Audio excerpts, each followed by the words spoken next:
Yo, what's going on, everybody? It's the Kitty G, and I'm back again with another video. I got my guy Will with me, I got Musti, and I got my guy Thomas. How do I say your name, bro? Thomason. You can call me Tom, I don't mind. Okay, I'll call you Tom, no worries. And then I got Aslan's going to be coming through, Shocks might be coming through, we got a couple more people coming through also. Yo, Will, can you come on camera, bro? Let me fix this up, brother. No worries. Big up to people in the chat. We got a Liverpool fan here saying, hello, Arsenal fans. Welcome back to Earth. This guy, he's been on me. Yo, guys, this guy literally responded to every single comment everyone did on the last two videos saying this exact same quote. He really does not like Arsenal, does he? Hey, bro, I'll be back because I'm cooking my food. I've got to turn the oven off. No worries. Go do that. Then we got Bob saying yes. Musti, you know what we're going to do to start off the video? We're going to go through some of the moments of the game. You tell me what you thought about some of these moments of the game. I'm just going to run through them quickly, right? You can see that quite clearly, right? Yeah, you can see that. Okay, so let's go through some of these moments of the game. So the first moment of the game that was like crucial, obviously, was once the game started off, we've seen the matchups. We've seen Tavares on the left going up against Mo Salah, and we've seen Tomiyasu on the right going up against on the right flank defensively going up against Tsimikas and Mane. Aerially, Aubameyang was useless the whole entire game. He really didn't help link up play. It was pretty bad. Then we seen Mane. Is it fair to say Tomiyasu got ripped by Mane, or do you think he did well? I wouldn't say he got ripped, but he definitely had a very difficult game. Obviously, Mane is a quality performer. You know, he definitely showed his class during the game. Obviously, like I said, you know, Tomiyasu has been pretty good since he's come in. I think this has definitely been his toughest test so far. Like I said, man, it was it's difficult to say if he got ripped or not. I don't think he got ripped that badly in terms of what I've seen previously, not from him specifically, but from other right backs that we've had. But no, I can't say that he was destroyed. To be fair. There you go. What about you, Tom? Did you think Tomiyasu had a tough time against Mane and everybody else, or do you think he was? I think he did. Like, I think he wasn't that bad yesterday, but Mane was just too good for him. But players are gonna have bad games. So he had a bad game yesterday. So I'm not gonna like criticize him, but I just think Mane was just too strong for him. Okay, now we're gonna move on to Lacazette. We're just gonna look at some of these moments. Lacazette was pretty missing the entire game. What do you guys think about Lacazette's performance? Because like we're gonna get into player ratings in a bit, but Lacazette was like nowhere to be found the majority of the game. Like I was quite worried about him. But yeah, that was just my thoughts. If you guys don't have any thoughts on Lacazette, I think he's trying. He's trying. Like, to be honest, yeah, he's more important than Aubameyang. Aubameyang's whack anyway. So Lacazette, I think he's just. I don't know. I'm thinking, I don't know. Are they not putting balls into him? Is he not playing to his strengths? I don't know, man, because he's link-up play and holding up the ball is really good, but I think he's not like. I just think he's not up to it anymore. I think because he's been here for 4 years, and I just think his time is just coming to it. I love the guy. Like, I just think his time is just coming to an end for me, man. And yeah, I just think he's not up to it for me anymore. I think he was missing in periods of the game yesterday. I think he was in and out. I think he had some moments where he did some good things and whatnot. He put in a good pass in for, I think it was Aubameyang. Like I said, I think he was in and out, but for me, preferably, I wouldn't have started both of them together. And we spoke about this before, so yeah. In terms of what he has to offer, I don't know if anyone else shares this opinion, but for me, I'd keep Lacazette and then get rid of Aubameyang in the summer, for me personally. I agree with you. Aubameyang's 32. The guy is, for me, I like Robbie, Don Robbie, but I'm sick of Robbie making excuses for him. He's finished. I keep saying to him, even my dad knows, I said to him, let's sell him in January. The guy is done for me. His link-up play is poor. He can't even hold up the ball. Other than he's just a finisher. What does he do on his game? Nothing. I'll just keep Lacazette and sell Aubameyang in January. He's 32. The guy is past his best. He's finished for me. Sell him. You're selling Aubameyang. Ooh. I don't think we're gonna sell. I don't think we can. Okay, let me say this. I'm somebody who said we shouldn't have signed him to the contract in the first place. I'm not now going to say he is finished. I'm just going to say he could still offer us something, but I don't think he should be. I don't think he should be the main guy going forward. He should be still like the most experienced guy in the club. He's the oldest guy. He's one of the oldest players in the club. He should have some leadership and almost like have like a leadership role, not really be our main guy. For me, Edgar, I think the contract thing, I think I'm not gonna lie, I'm not gonna sit here and say we shouldn't have offered him a contract. I agreed with the whole contract thing. I called for it for so long for him to be offered that contract. But what I didn't expect was him to turn this into a Mesut Ozil 2.0.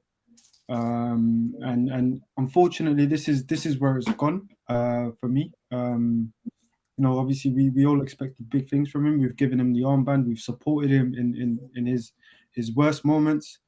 I just don't think he takes this as serious as he really should be taken. I mean, the other day he was out here doing interviews talking about he's the coolest captain in the Premier League. I don't want him to be a cool captain. I want you to be a leader. This team needs a leader. And this guy is not taking a role seriously. I don't think he's taking a role too seriously. I understand why Emery offered him the captaincy at the point because of all the things that had happened with Xhaka at that point. But again, I feel like, yeah, man, I just don't think he's. I think we kind of need to move on from. I'd say both of them, but if you ask me to keep one of Aubameyang and Lacazette, at this moment in time, I'm keeping Lacazette, man. And you know, with Aubameyang, he's not, for me, he's not captain material. I think Tierney is, and I think Ramsdale can be captain material. I say Ramsdale, give it to Ramsdale, because Aubameyang for me just doesn't have the qualities. And you know what? He's 32. Like Jamie Vardy's 34, but Jamie Vardy, every player is different. Vardy's 34, and he's got like what 2-3 years in him. He's not past his best. Lewandowski's 33. He ain't past his best. Zlatan's 40. He's not past his best. Ronaldo's 36. He's still got 2-3 years in him. Everyone's just different. I think that because Aubameyang's 32. I just think he's even my dad. When I was watching the game with my dad, even my dad thinks he's past his best. I think he's done for me. And we've got Balogun. Balogun's still young. He's only 20. Balogun's the future. Martinelli's the future. I thought obviously Martinelli's like injury prone, and Tyrese John Jules, I think we should give him a chance. He's 20. I think he should get a chance as well. And we still need to get another striker. Get that, you know, that guy from I can't pronounce his game. The one from Florentino. Vlahovic. The guy from Florentino. Yeah, Vlahovic. Yeah, and Isaac as well. Interesting. I think we should get two strikers as well, and give Balogun and Martinelli like obviously playing time as well. So same with Tyrese John Jules when he comes back from his loan. But yeah, I'm done with Aubameyang. I'm done with I'm just done with his bullshit for me. He's annoying me now. His link up play is poor. Move him on. I'm sorry, but I think we should part ways with him. It is what it is.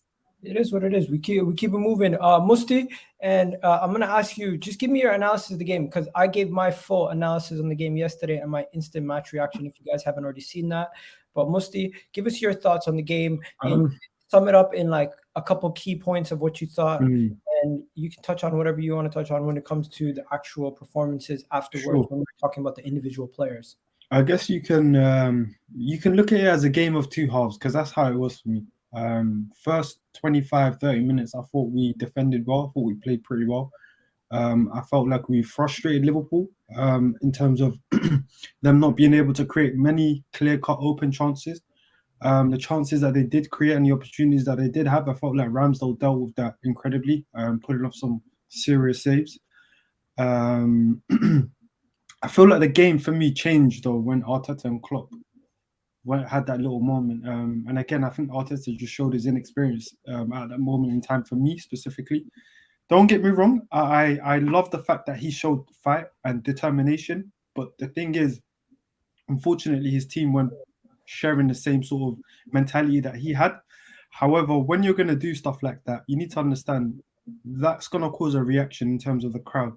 And when you're at Anfield, you cannot be giving this crowd any more reasons to get behind their team. And I think one thing I can say in terms of giving the team and the manager a bit of credit is that we managed to actually silence Anfield, and not many teams are actually able to go there and do that. I think up until that point, we kept the fans out of the game, we kept their influential players out of the game, not giving them too many chances. And you know, when the goal went in, I felt like Ramsdale, you know, he did okay, but I felt like he could have done a bit better with that save. He got to it. I don't think he maybe didn't get like a strong enough hand to it, but you know, he got to it. However, I felt like he can do a little bit better. You know, going in 1-0 down at halftime, I still felt like, you know, if we stay in this game, at least, you know, weather the storm in the first opening minutes of the second half, then there's maybe a chance in this game for us to actually pull something off. Not in the sense of a win, but maybe even a draw, you know, or anything can happen at that point. But I felt like it would have been vital, at least to keep in the game within the first, to be within the game at least by 70th minute. Tavares, I'm looking at Tavares, and I thought this is not the same guy that played in the first half. And in the second half, I don't know what it is that happened, but he was atrocious in the second half. He's giving away passes, poor passes. Lokonga as well, very poor on the ball. It felt a little bit like the players were kind of hiding in the second half, and no one wanted to take ownership and come out and take that responsibility and drive the team forward. I also felt that tactics-wise, it was a bit naive to think that we can go against Liverpool and try and play their game, which is, to be honest with you, anyone that does that, you're going to get blown apart. And you know, my main criticisms are, I think if you look at this the season overall, it's not a sport. Continue. If you look at the season overall and analyze our performances, have you guys noticed that in the second half we don't really do much? We always fall off in the second half in most games that we've played this season. I don't know what Arteta's doing at halftime. I don't know if he's able to like motivate his players or get them to, you know, understand what's actually at stake at this moment in time. But for me, like, it seems to be again for another game running in the second half. It's not the same team that I saw in the first half. So it seems like we can only play in phases.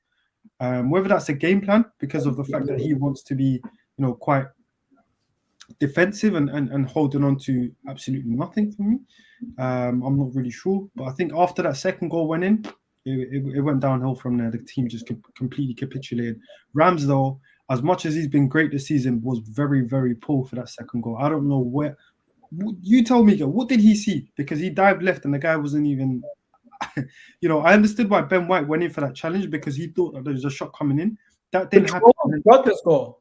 No, yeah, the second one when Tavares gave the ball away and Ben White tried to block the shot that he thought was coming in, and then Ramsdale done this weird thing where he just dived. Like, I don't know why he did that. I feel like if he stood up, you're right. He would have been able to maybe do something a bit more better. But it just basically, we just opened up for Liverpool. We just said, "Here you go, here's a goal. Take this." Yeah. And then from there, it was just downhill. But again, what I would have to say is Arteta again showed his inexperience because for me, right, when you're 2-0 down at Anfield and you can see that the game is not going our way, you need to stiffen it up. You need to do something to make it respectable. Understand that we might not get the win or whatever it is. However, but you need to sort of protect the players' confidence, protect everything that you kind of built over the last 10 games. But when you're getting banged 4-0, for me, like I said, I spoke to you guys and I said I wanted to see a performance, and same with me. We didn't see that at all. Because what's changed? Because let me tell you this: like, if we played well and lost like 2-1, I will say, all right, we're going in the right direction. And we played well and we lost 2-1. I expected to get at least a point. I didn't expect to win. Like, I'm thinking no chance. But if we played well and lost 2-1, I say yeah. But with Lokonga, for me, he's a weak link. Even my dad knows he's sloppy. He's the weak link in this team for me. He gets bullied off the ball too easily. I'm thinking this guy just gets bullied off the ball too easily. I'm thinking, like, do something, like stop being sloppy. And he did it. And this is Liverpool. This ain't Watford. This is Liverpool Football Club, man. And you're getting bullied again. Like, seriously, he just frustrates me a bit. What you can say about Lokonga is I admire his brave. He's a very brave player. He always wants to receive that ball regardless of the situation. He's always showing for that ball. So that I can't commend him high enough for that. In terms of saying that, I think maybe it's a bit too early to put too much pressure on the young players. I understand. I would rather take that pressure off them and put it on the experienced players, because for me, those experienced players are the ones that should be coaching these young guys through the game, along with their manager. And I feel like, again, they failed to do that. It happened. This is what happens when you I said like Ten Hag and Mancini or Zidane or anyone, Enrique, they'll get the best out of these players. Arteta's just not doing it enough for me. This is why, yeah, for me, I don't get carried away. I'll just take it in and we finished 8th twice. This is Arsenal Football Club, man, and I don't accept mediocrity. And well, this is why, yeah, we're 5th in the league, but I'm not going to get carried away. I'm just going to see how it goes to the end of the season. But we move in. It is what it is. Okay. Let me just bring Gunnar Express in. Gunnar Express, how you doing? Yeah, it's good, bro. Chilling. Aslan's in the house also. We got Sean here also. Sean, how you doing? Good. Well, no, the Arsenal match, no. Okay. What do you think about the game, man? Just give me your quick thoughts. Shambolic. Simply put. All right, bro. Have a good day, Sean. Appreciate you coming on, man. And all the support. Big up Sean, guys. Big up Sean. Gunnar Express, you go first, man, because I know you echo a lot of the thoughts that Thomas just said. And Aslan probably does too. As you guys seen, Arteta out is trending. It was trending this morning even after Oli got sacked. So yeah, what are you guys saying? What, on the game? Yeah, on the game. Well, I mean, look, I'm annoyed at the manner and the performance more than the fact that we actually lost. I see a lot of Arsenal fans doing the classic excuses already. Before the game it was, oh, but we lost to City because we don't have the best players, and when we get our players back, we'll put up a fight. And then when we actually go to Anfield and lose 4-0 with those players that Arteta bought this summer, it's now a matter of, oh, but it's Liverpool, we were never going to win anyway. So Arsenal fans always have to make an excuse. Whenever something happens, there's always an excuse. And then there's another one as well, just in case the first one doesn't work. But, it is what it is. Like, we lost the game. I didn't expect us to go to Anfield and win, but I expected us to go there and play well. With the amount of hype that Arteta gave before the game, the amount of hype the players were giving, NUNO Tavares was saying that he's going to pocket Salah. That didn't happen, did it? Again, the fans telling me that we lost to City because we didn't have the players, when Ben White's in the squad, when Ødegaard's in the squad, blah, blah, blah, we'll win the game. Well, first off, Ødegaard didn't start because he's not good enough. And 5 of the 6 players that we bought in the summer started yesterday. So I don't want to hear any excuses saying that the team's not good enough, whatever else, because I was told after City it was good enough to go to challenge against the biggest teams. So what basically I'm saying is we can't now forget the first 3 games in the way people told me that we should do. The first 3 games still happened, and we're here now, 5th place. And look, this is the thing, Igal, right? I'm annoyed at the fact we lost 4-0. Yeah, the performance was shit. The defence just was not good enough. The midfield was abysmal. Partey went missing. He's been a flop. In my eyes, he's been a flop since he's come to Arsenal. The amount of money we paid for him and the performances we've got back, he ain't been good enough, quite frankly. And the attack, again, Aubameyang's finished. I've been saying this for how long now? I think, you and Kesh both said after the FA Cup final that we should sell him. I agreed, and I still agree that we should sell him now. Because he just does nothing. He doesn't do enough for us anymore. And again, yesterday proved it. Going to Anfield, you put up a fight. You don't just go there and get spanked. We saw Brighton go there, put up a fight. We saw West Ham, obviously it wasn't at Anfield, but West Ham played Liverpool and beat them. Brentford, newly promoted Brentford, put up a fight against Liverpool and got a draw. So I'm not having this, but us getting spanked is okay. It's just a bump in the road. No, it's not okay. It was abysmal, and the players should be upset about that. And I hope the players this morning, even though they won't be, because a lot of these players have really poor mentalities, they should be annoyed, upset at themselves, and they should bounce back against Newcastle and absolutely hammer them. I expect at least 4 goals against Newcastle, because they're bottom of the table, haven't won a single game yet, and it's Newcastle. They're rubbish, right? So I expect at least a 4-0 drumming. Anything less than that, and I'll be annoyed. Genuinely, I'll be annoyed, because we should bounce back from this game now and absolutely hammer a bunch of bums at the Emirates. That's the best way of putting it. So we're gonna again, beat them. I'm sure. No, I'm absolutely sure we're going to beat them, Miguel. But again, I want a drumming. I don't want a little 1-0 close. But no, I want us to absolutely annihilate Newcastle. Absolutely annihilate them. Show the Premier League that we are still a big club and that we can just dominate against the smaller teams of the league. But again, it's about how we come back from the loss. It's about how the mentality of the players. is affected after this loss. I mean, Ramsdale, from what he was saying after the game, he seems like, you know, he's not going to let this affect him. He's upset about the performance, etc. But, you know, he's got a good mentality from what we've seen. And again, Ramsdale, bro, I could not have been any more wrong about this guy. Genuinely, I said he had a loser mentality. I said he was a loser. I said he was rubbish, blah, blah, blah. He's been the best player for me this season by an absolute landslide for Arsenal. Him and Gabriel have been the best two for me. And again, off the pitch, the mentality that he has is of a leader. I'm not saying make him captain or anything, but people forget this. You don't need a leader to be a captain. You need leaders. You need leaders all over the pitch. And if he's going to be a leader, even if he's not the captain, that's still beneficial for the team. So I'm happy about him. But yeah, go ahead, bro. Guno, question, right? I agree with you again with everything you said, and also the whole Ramsdale thing. Like I said, I was also part of the people saying that he was dead and, you know, 2 relegations in a row, blah blah blah blah blah. But do you not think it's very concerning, yeah, that the fact our best player of the season is our keeper, but somehow we've got the best defense in the league? If we have the best defense in the league, why is our keeper doing so much better than him? Well, I said this yesterday, right? Ask Chelsea fans that. Same thing. No, but I said this yesterday. I don't think the defense is as good as we're making out. Yeah, look, it's better than what we've had. Yeah, I'm not going to sit here and try and argue that Mustafi and Socrates are better because they're not. It's the best defense we've had in years. So props to, you know, Arteta and whoever else are building that. But it's still not good enough. Like Galway, you said it was a title-winning defense.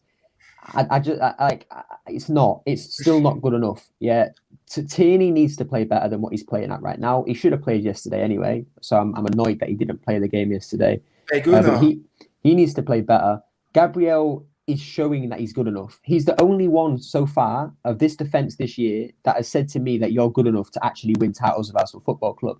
Ben White, as of right now, hasn't, but I know he's new, so you give him that time, whatever else. Tomiyasu, he's not going to be good enough to start title-winning teams for Arsenal. He's not got that attacking threat about him, and against the best opponents, he struggles. So for me, as a bench player, someone who can fill in at centre-back, can fill in at right-back when needed, brilliant. But he's not a starting right-back for Arsenal Football Club in terms of winning things. So for me, not this January, but next January or in the summer, I expect a new right-back because Tomiyasu was never the best option out there. So we need an attack. We need a Trent. We need a Reece James. We need a João Cancelo. Yeah, like I don't think it is because I'm not trying to say Tomiyasu's bad. That's not what I'm saying. But nowadays, a fullback needs to be good defensively and offensively. They have to offer attacking threat to be good. Yeah, of course. Have we seen enough of him to say that? I think we have. I think we have because when you look at when you look at the best right backs in the world, yeah, you've got for me the four best are Cancelo, James, Trent, and Hakimi. All of them offer defense and attack, right? Obviously, some more than others, but Cancelo for me today, when I watched him today, yeah, he is proof of why you need to have an attacking and defending fullback, right? When I say that we've seen enough of Tomiyasu, I say that because when we look at the scout reports, etc., from Bologna, when he was playing right back, he always struggled going forward. That's something he's never been good at. That's why he played centre back because he's a good defender. He's a very good defender. Yeah, I'm not taking that away from him, but he can't cross a ball. We've seen him at Arsenal when he goes forward and he gets into that final third. He doesn't know what to do. He kind of stands there and he's like, I don't know what to. Like, I can't cross the ball because I'm not good enough at it. I don't know how to pass the ball off. Like, bro, we saw it again yesterday. I don't think he doesn't help Saka offensively. Defensively, absolutely he helps the right winger because the right winger's not having to drop back as much as before, but he's just not a good offensive right back. And as I said, nowadays a fullback has to be able to do both. That's just the way football is now. So for me, I said it in the summer, even when we signed him, that he needs to prove everybody wrong to be good enough. And what I mean by that is he has to be good offensively, and he's not. So for me, Riedel Baku is still the one I want, and I want us to sign someone of the caliber of Riedel Baku, either again in the summer or not this January, the next one, because we need a better right back. That's just the bottom line. Okay, Aslan, how you doing? Yo, what's good, people? Tell me what you thought about the game, bro, before we get into the player ratings. Yeah, I mean, look, start of the week, I'll be real with you. You know, I was looking forward to the game. I felt quite positive, even on the eve of the game and on the actual match day. Um, the last 10 games gave us a little bit of hope in thinking that we may just have a chance. Like no one was saying that we were going to go out there and blitz them. No one's going to say, we're going to go there and outperform them. Clearly not. We're galaxies apart. Like we're here on God's green earth, and Liverpool are somewhere else, yet to be discovered. So that just goes to show the levels we're at. And look, I mean, going into the game, I'll be real with you. Up until their first goal, we looked pretty solid. Like it was a professional, disciplined, compact performance by the team. But yeah, as soon as that first goal went in by Mane, whipped in by a brilliant world-class ball from a world-class player. Yes, you could say, Gabriel should have done better. I guess he probably just misjudged the timing of his jump, and by doing that, it perfectly was in Mane's sights. And I kind of feel Ramsdale could have done a little bit better, but again, I'm not going to dig him out for that. Like, the scoreline could have been much, much worse. But yeah, so the first half finished 1-0, went into the second half. And yeah, I just thought maybe, Arteta would give the team a good earful, or I don't know, encouraging words or whatever the manager does in the second half. Because, Musti brought up a great point earlier, about our second half performances. But yeah, and as soon as the second goal came about, our heads dropped. And we just weren't in sync anymore. Players were being too rash, sloppy, and I'll be real with you. In that starting 11, a couple players looked off the mark, man. They looked sluggish, especially Partey for me. He didn't look 100% at all. I feel he was rushed into that game, and now I can understand why, because we lack quality in midfield. I feel in the summer it wasn't. Although we were saying it was the key area position that needed to be addressed, but I just felt that with the 6 additions made, it wasn't. We came short and invested in our defense and our goalkeeper. But yeah, man. I mean, look, the goals were sloppy. Tavares, I don't know what he was doing by that touchline. Look, he done well by winning the ball off Trent, but the moment he did, he had all that space out wide down the line ahead of him. But for some reason, he cut back inside. And look, I'll be real with you. Liverpool, their pressing game is just immaculate.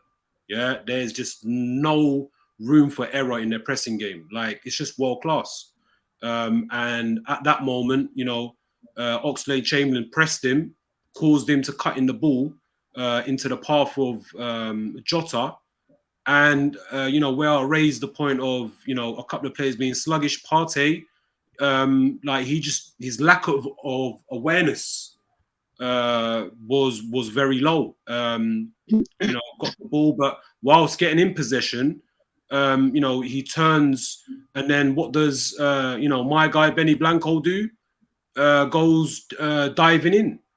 He was very rash, and I'm just getting these Mustafi vibes from him, because that's exactly what I used to see from Mustafi. Like, he would want to go in for that Hollywood tackle, the one that would, get the crowd going. But really, Mustafi? Yeah, I mean, the decision making, was just crazy. But I mean, look,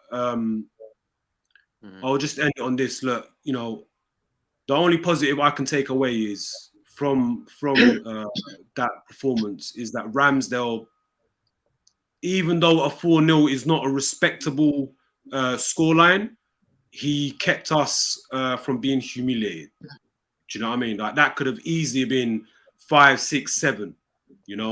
But yeah, obviously the scoreline is not a good look whatsoever. But we have to understand that the opposition is a far superior team. And yeah, look, I just want to see now what Arteta is and his coaching staff are going to do now in preparation for the Newcastle game. I want to see how this team bounces back from after going on a nice consistent run, getting humbled by Liverpool. But what are we going to do to bounce back? So we'll let's wait and see. Facts. My guy Will, how you doing? I would say Will. I would say your full name, but you don't. You know what's up. But yeah, Will, what's good? What's up, bro? How you doing? I'm a good guy. Not you, Wilson. There's another Will. Oh, What's up, bro? Yeah, go ahead, Will. What are you up to? Just here living life, bro. But touching on the game from yesterday, bro. Yeah. I've throughout the whole week, whenever everyone would ask me what I believe the score was going to be, I didn't know what to say because, in all seriousness, like I knew when we were going to go there, I knew there was going to be a loss. Like I knew we were going to lose. I just didn't know how bad the score was going to be. I said throughout the whole week, I said, to me, it doesn't matter how we like if we lose. What matters to me is how the players playing, if they actually genuinely play for the badge and play for the club. And it was mainly about the manner of the losing, and that's kind of what shocked me yesterday. Because during the whole first half, I was like, oh shit, like we're set up defensively pretty solid. We're not just sitting in a very low block. We're actually like somewhat spread out in a sense where we could win the ball up in their half. And I was like, okay, like at one point I even thought I was like, maybe we could genuinely scrape out with 1 point out here. But towards the end of the first half, you saw that Ben White was overcommitting on some situations where he left the middle way too open, which caused Ramsdale to make those incredible saves. And at that point, I was just like, "Oh shit!" Like we kind of have to tighten up in the defense right now. Like our defense is kind of slack, and we have to tighten up a little bit and just like get a little bit of control of everything. And during the whole second half, that's when I was like, "Oh wow!" Like we can't, instead of coming out with more fire in us, or just even wanting to be able to go out there and win, we just completely fell apart. And this is probably one thing that's going to rile people up, but the majority of our mistakes came from player error. Like example, Tavares, he had zero awareness that no one was going to be there in the middle, which he just gave it away to Jota. And I think the other ones, both of them were actually Tavares. And at that point, I was just like, wow, like we're really genuinely just like falling apart. And that kind of just shows the inexperience of the players, because some of these players are young. These players haven't really played in big games like this. None of these players have ever been to Anfield before. This is their first time in Anfield. And with that, it's like going to be one of those things where they're going to have to learn. They're going to have to grow into. Personally, for me, when that happened, I felt that even throughout the whole game, I felt that we needed that one extra midfielder to be able to help us out. Because when you play against Liverpool, the teams who've been successful against Liverpool, they've matched their midfields with 3 midfielders as well too, and they've succeeded with that. And I felt that's what we really needed yesterday. But again, we lost in that manner. I saw Aubameyang, I don't know where he was. You guys can hate him for this one too, but Saka had a really bad game. Emil Smith-Rowe, I didn't think he had a horrible game, but we weren't really playing down the left side. We mainly played it down the right side, so Emil Smith-Rowe didn't get as many touches, which, again, he didn't have a good enough game as well, too. And just like Aslan said, the midfield wasn't ready. You saw Partey, he genuinely was not ready to be in the game again, but once again, we're rushing him back into the team, and once again, this is going to be one of those issues where if we keep continuing doing this, we're going to genuinely ruin him and pick up more injuries, and that's not going to be okay. For me, from right here on, I want to see how the team reacts. After losing at Anfield, I really want to see how we react from here on forward and see what happens the next game. Are we still going to be with our heads down? Are we going to push forward? Are we going to try to actually win? Like, it's the mentality of things. That's one thing I've noticed within the players throughout the season as it's gone by. I'm noticing that the mentality of some players isn't fully there. And you guys can see it as well. So you can see the likes of Alba, Laka, Saka, all these. Like, you see the younger players having more passion and more heart for the team, more than the senior players. And that's something that's definitely bothering me. And going to what Gunnar said, he's right. I've said it from the beginning of the moment we signed Tomiyasu. I've said it. He's not a right back. He's a center back. He's going to do well. He's literally an upgraded version of Chambers that could defend. And his offense isn't better than Chambers, because Chambers could actually put in a ball in. But he's not the ideal right back that we should genuinely be having. We should genuinely like go out and get Baku. Baku's an amazing player, by the way. I would love to have him. He's Hakimi-esque. He does what he has to do. He can play inverted. He can play outside. I think that'd be a great signing for us. And one of the biggest things we definitely need is a striker. We need a striker urgently. Musty said this earlier, and I completely agree with him. It's concerning the fact that Ramsdale is their best player this season. That's very, very concerning, because it's a goalkeeper, bro. Like our strikers, our midfielders, they have to start stepping up. They have to start doing something. We need to start scoring more goals. Even throughout the whole Norwich games and stuff, that after we win our 3 games lost, we were struggling to score. We were struggling to win, and that was always a big concern for me. It's like we're winning these games, but some of these games we're barely even scraping out alive. And again, for me, it's gonna be how we proceed from here going on forward. For me right now at this moment in time, I'm not an Arteta in or an Arteta out guy right now. Oh, actually, I'm not a fan of Arteta, so I definitely would love to see someone new to come in. And I've always told everyone throughout the week as well too. It's like whenever there's a rebuild, you go through 2 phases. One of the 2 phases is getting the boat to stop sinking and stabilizing the boat, and the second phase is being able to grab the boat and start pushing forward for silverware.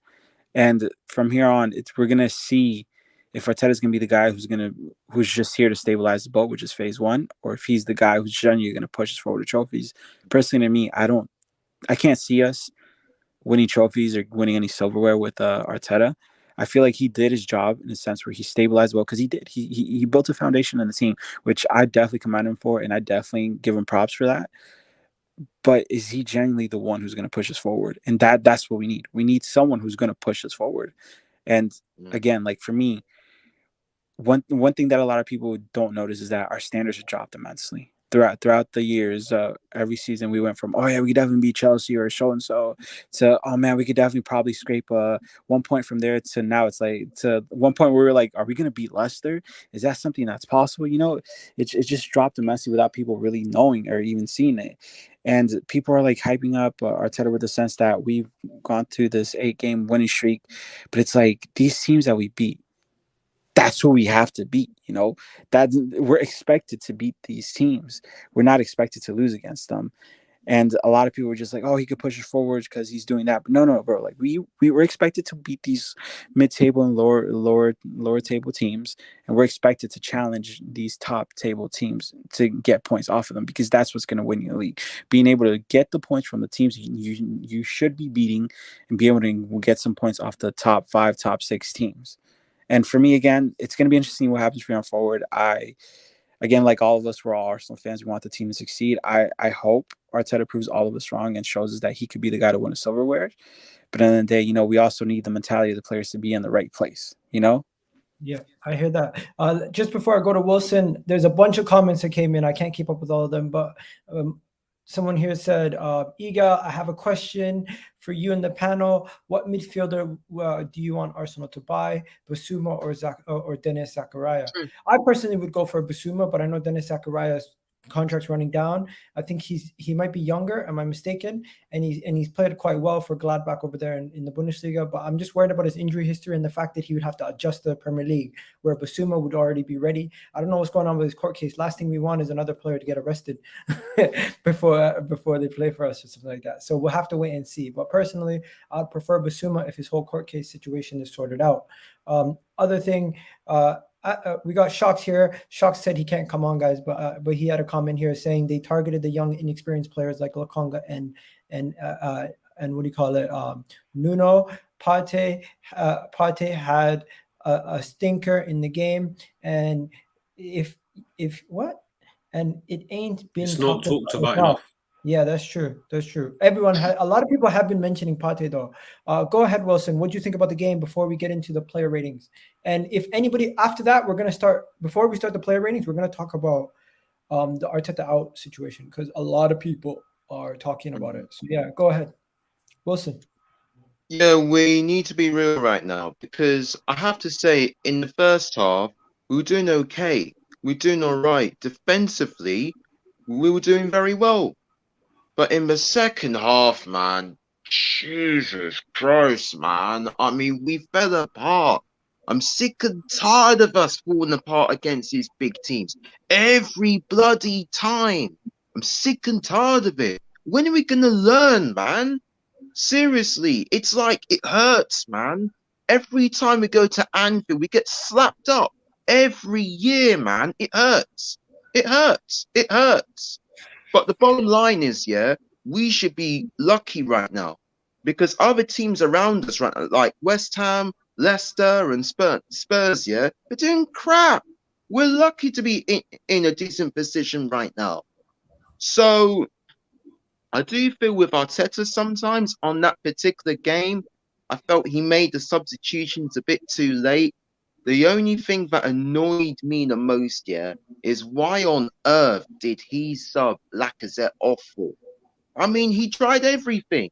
He tried everything. He worked his socks off. But yet, right, he gets subbed off. I just don't understand it. And Liverpool's quality, I think we're still way behind Liverpool and the other two, Chelsea and Manchester City. We have got a young team. And we need to learn from this. We need to dust ourselves down, put things right against Newcastle. And it's not just Newcastle we got coming up. We've got Newcastle at home. We've got Manchester United away. Ha! They're a shambles, man. They're a shambles themselves. And then we've got Everton away. If we can get good results against them three. But the thing is, yeah, now someone mentioned about Tomiyasu. Let me tell you something, yeah. Tomiyasu's been brilliant this season. He's a very good defender. Very good defender. And the games he's played in, he's been brilliant. The only two bad games he's had is against Brighton away and Liverpool away. To say that Tomiyasu is not good enough, come on now. I mean, give the guy a break. He's had two bad games. Come on now. Anyway, putting that to the side, I do feel there's a lot more that there's a long way to go, and there's a lot more that the team can do as well. And it's down to two things: character and mentality. It comes down to how they're going to bounce back. That's the key for me. Absolutely key here. So I think Arteta will probably know that his team are not at the level yet. It will take some time to get the team building again. This game obviously showed we need a striker because Aubameyang's not cutting it. Lacazette is knocking on, and some people are saying, yeah, we need like a striker in the summer. No, we need a striker now. We need a striker in January. We need to strengthen our midfield. Our midfield got overrun yesterday. Let's be real about it. We don't have that like extra midfielder who could help us out. That's where we struggled yesterday. And every game, when you play football, yeah, the key battle is always midfield. Our midfield got overrun too easily, far too many times by Liverpool. Let's be real about it. And Tavares, oh Jesus Christ! I mean, that guy. Honestly, he had a shock. He had a shock, but he's only young. He's only going to get better. I hope he learns from this. I hope he does. Jesus Christ, man! Honestly, we need to bounce back big time. Can I say something real quickly, Igor? Yeah, go ahead. He said a lot of things. So Wilson, you're absolutely right, brother. You know, like we need a striker, like ASAP. This is the striker in the midfield is literally what's going to get us the top 4 this season. That's literally what's going to push us forward. And if we don't do that, we're not going to be able to cut top 4. And if this is going to show us how hungry we are and how much we want this. If we don't want this, we're going to go out there and get absolutely no one and stick with Alba and Laka. But if we're hungry and the board really wants this, we're going to go out there and get a midfielder and a striker to push us to the top 4. Top 4. People are saying top 4. Question. I don't think we're not going to get. Let's be real. We're not going to get top 4 with this manager. Let's be real. A rookie. Come on, man. I'll be happy. I'll be happy finishing 5th, bro. Top 4. But bro, listen, bro. United are in the mud. Spurs are in the mud. Next time I'm playing well. Exactly. There's too many teams that are playing bad that won't be able to get, that won't be able to crack top 4, bro. You think West Ham is gonna be able to sustain that type of? Nah, man. West Ham, No. a rookie's not. He's a rookie. Like, come on, he's out of his depth. You say this, but we finished 8th twice. Hang on. You need to know, bro. It's not good enough. Chamberlain did run through our midfield. You're right. Big up to you. I haven't seen you in the chat in a while. How you doing? I just want 10 Hag. One second. Sohan said Tierney must start now if he's fit. I agree. Yes, but Arsenal are also in the mud. Said I think it's a Chelsea fan. We got top 4 where people laughing about top 4. Spurs just got Conte. United will also outspend Arsenal. Okay, guys, let's talk about this. There's two topics that need to be discussed. Arteta out was trending. Just before we do the player ratings, Arteta out was trending. Was it deservedly so? I'm gonna get a roll call. I'm gonna ask everyone one by one. You tell me what you thought about that part. Musti, what do you think about Arteta out trending? Mate, I'm done with this stupid fan base, man. Because for me, bro, Arteta should have left after Villarreal. Man. There's no point. 100%, Musti. 100%. Of course. There's no point. There's no point for it to be trending after every time we lose. Now it's just because for me, like, there's no consistency from the stupid fans, fam. They just say things just to say things, and so for me, you should have left time ago. Yeah. Personally, I said I was Arteta out after the Man City game, but he has turned it around, and I think if he can get this team playing well and he up and competing for top 4, he deserves to stay a little bit longer. I'm not going to flip flop and say, I'm Arteta in now. No, that's not what I'm saying. What I'm saying is, if he continues to keep performing, we need to see how long it goes. If it doesn't, he should go if at the end of the season if we can't get back into the top 4. What is he? Yeah, but again, that's hopeful thinking, bro. And with Arsenal for the longest time, it's always been like our go-to line is, hopefully this, hopefully that. It's hopeful thinking, bro. Like at the end of the day, yes, the 6 additions that were made in the summer were his signings. That's fine, but again, from what the club has put out there and PR'd about Project Youth, unfortunately, I'm not buying it. Look, yes, in that 10-game run, the players that played, I'd say 4 to 5 out of the 6 played or started in those lineups. They performed well, but again, just back to what Musti raised, that great point. Why do we not see good second half performances? Because look, 12 games in, have we had a handful of games? 5 games where we can say we played good in all those wins. Probably the only ones I can count is Tottenham at home, Villa, Leicester away, and that's it. Even all in bad form. Tottenham anyway in the derby. We always beat them anyway in the derby. But what I'm trying to say is what Musti highlighted about the second half, like majority of the game we're not dominating. So this is a major concern, a major worry, because when it comes to the halftime, like what is being said in that dressing room? So yes, the 10-game run was good. Yeah, it helped us from our first opening 3 defeats because we went in half-hearted with the transfer window. We didn't get all of those 6 signings before we played those first 3 games against Brentford, Chelsea, and Man City. But since they've come in, like why aren't they performing to a longer period in the game? That's a major concern, and that does needs to be addressed and spoken about. So haven't you forgot the fact that this manager, as look what he did, like he's sold Emi Martinez, he loaned out Saliba, and he loaned out Guendouzi. Have you forgot what he's done? He's keeping Ford William. Hang on, because I mean the point about Guendouzi, Don't get me wrong. He's got great talent. The problem with Guendouzi is that his attitude stinks. Let's be real Arteta's about I it. understand that. What are you He's a talking good about? player. Well, He's guys, a good honestly, player, but you don't loan him out. Yeah, I get it, guys, but there's no attitude need problem, to you talk don't about loan him on-loan out. players, man. There's no need to talk about on-loan. Yeah, we're gonna on-loan get stuck in a players. loophole right here Because talking about Saliba- Saliba. We can be here Saliba- all day with that. 1 second. Let's just bring Dylan in. The reason why this was originally trending, guys, just to let you guys know, I think it's overreactionary. But Sky Sports once again, It's not. Sky Sports once again, we're creating a narrative. After during the game, they posted this, and if you guys can't see it, let me zoom in. Goals 14th, open play goals only 7. We're 19th in the league. XG expected goals this season we're 12th. Big chances created we're 19th. Shots conversion we're 16th. Possession we're 13th.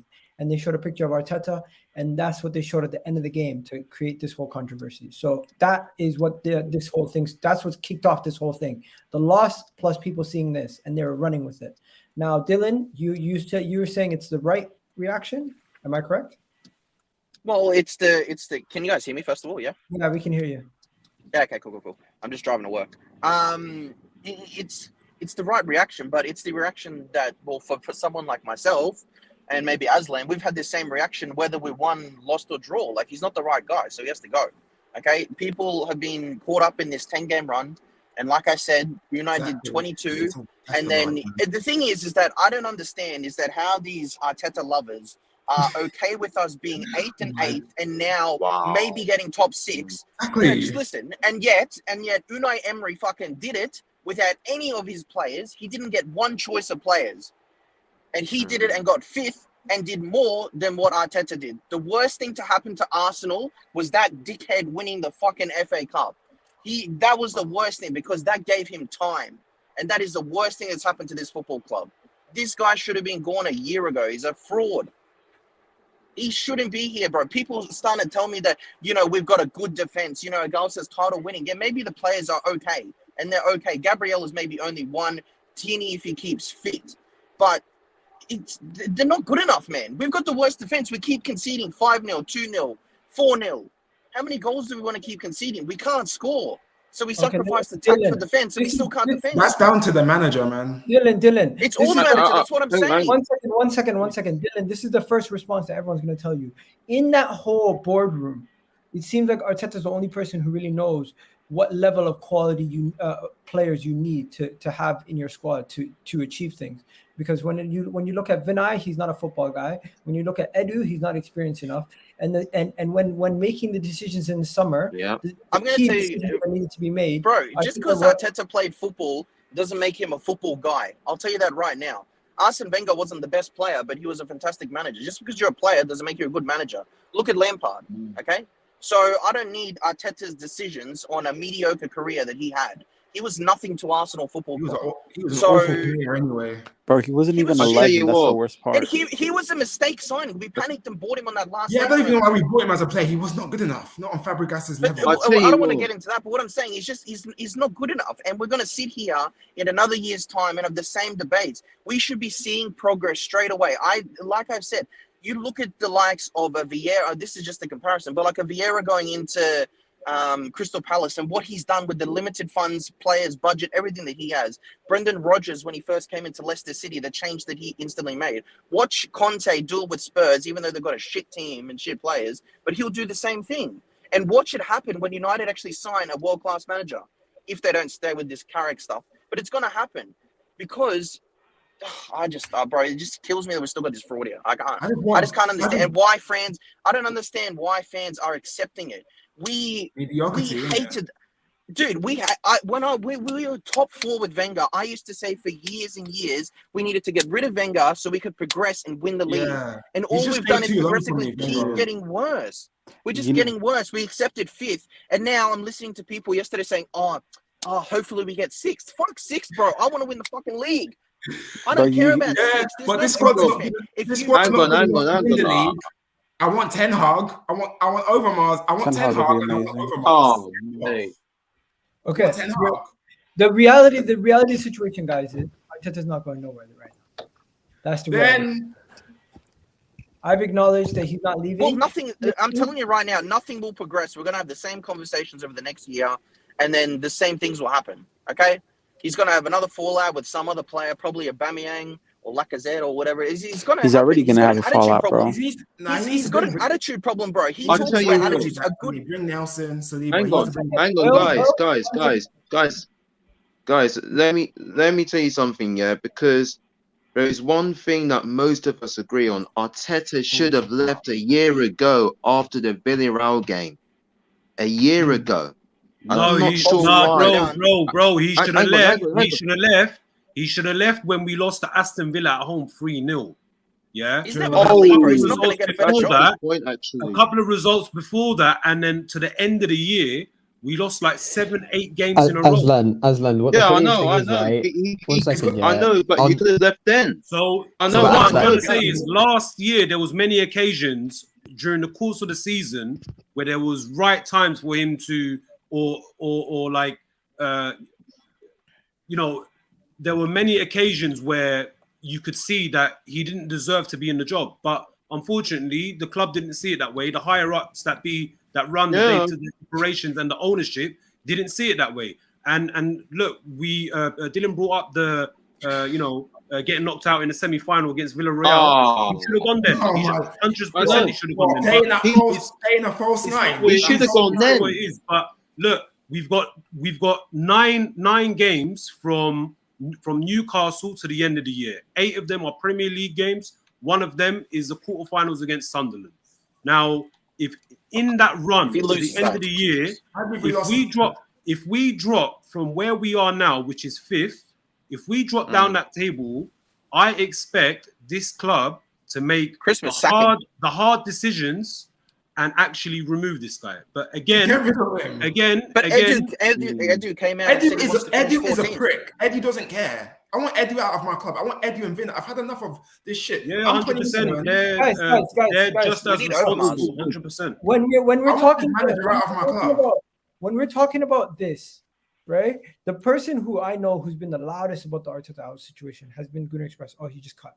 And even he's admitted that there's things that Arteta has done that have been fruitful, like his disciplining of players, getting certain players out of the club, keeping the dressing room a little bit more intact. What's discipline? Xhaka still gets red cards all the time. What's the discipline? Xhaka got 1 red card. Exactly. He's crap. What discipline? Guys, listen. Against Man City, come on.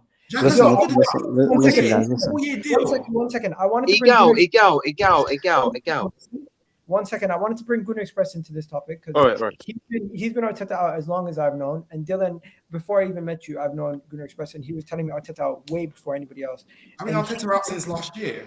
And he's even admitted, yeah, you've messaged me on Instagram right now. Yeah, I have, bro. He's a rookie. Yeah. And then my point is there is things that he's done well and he's not going nowhere. But what do we take from this? Like, is this gonna happen every single game? Is this just how it's gonna be? Gunnar Express, I don't trust this. What do you have to say on this, bro?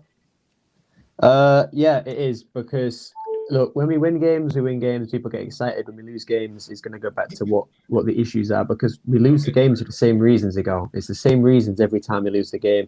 It's the fact that the tactics aren't good enough. Like, look, the reason why we lost yesterday is quite simple. We tried playing out the back against Liverpool. You don't ever do that. If a manager knew anything about Liverpool, you'd know the one thing you don't do is play out the back, because they press you hard, they press you fast, and they take the ball off you and force you to make mistakes, which is exactly what happened yesterday. Like Shock said, they targeted Tavares, they targeted Lokonga because they're younger, they're inexperienced, and it's their first time at Anfield. So if they press those 2 players hard enough and quick enough, which they did, what happened?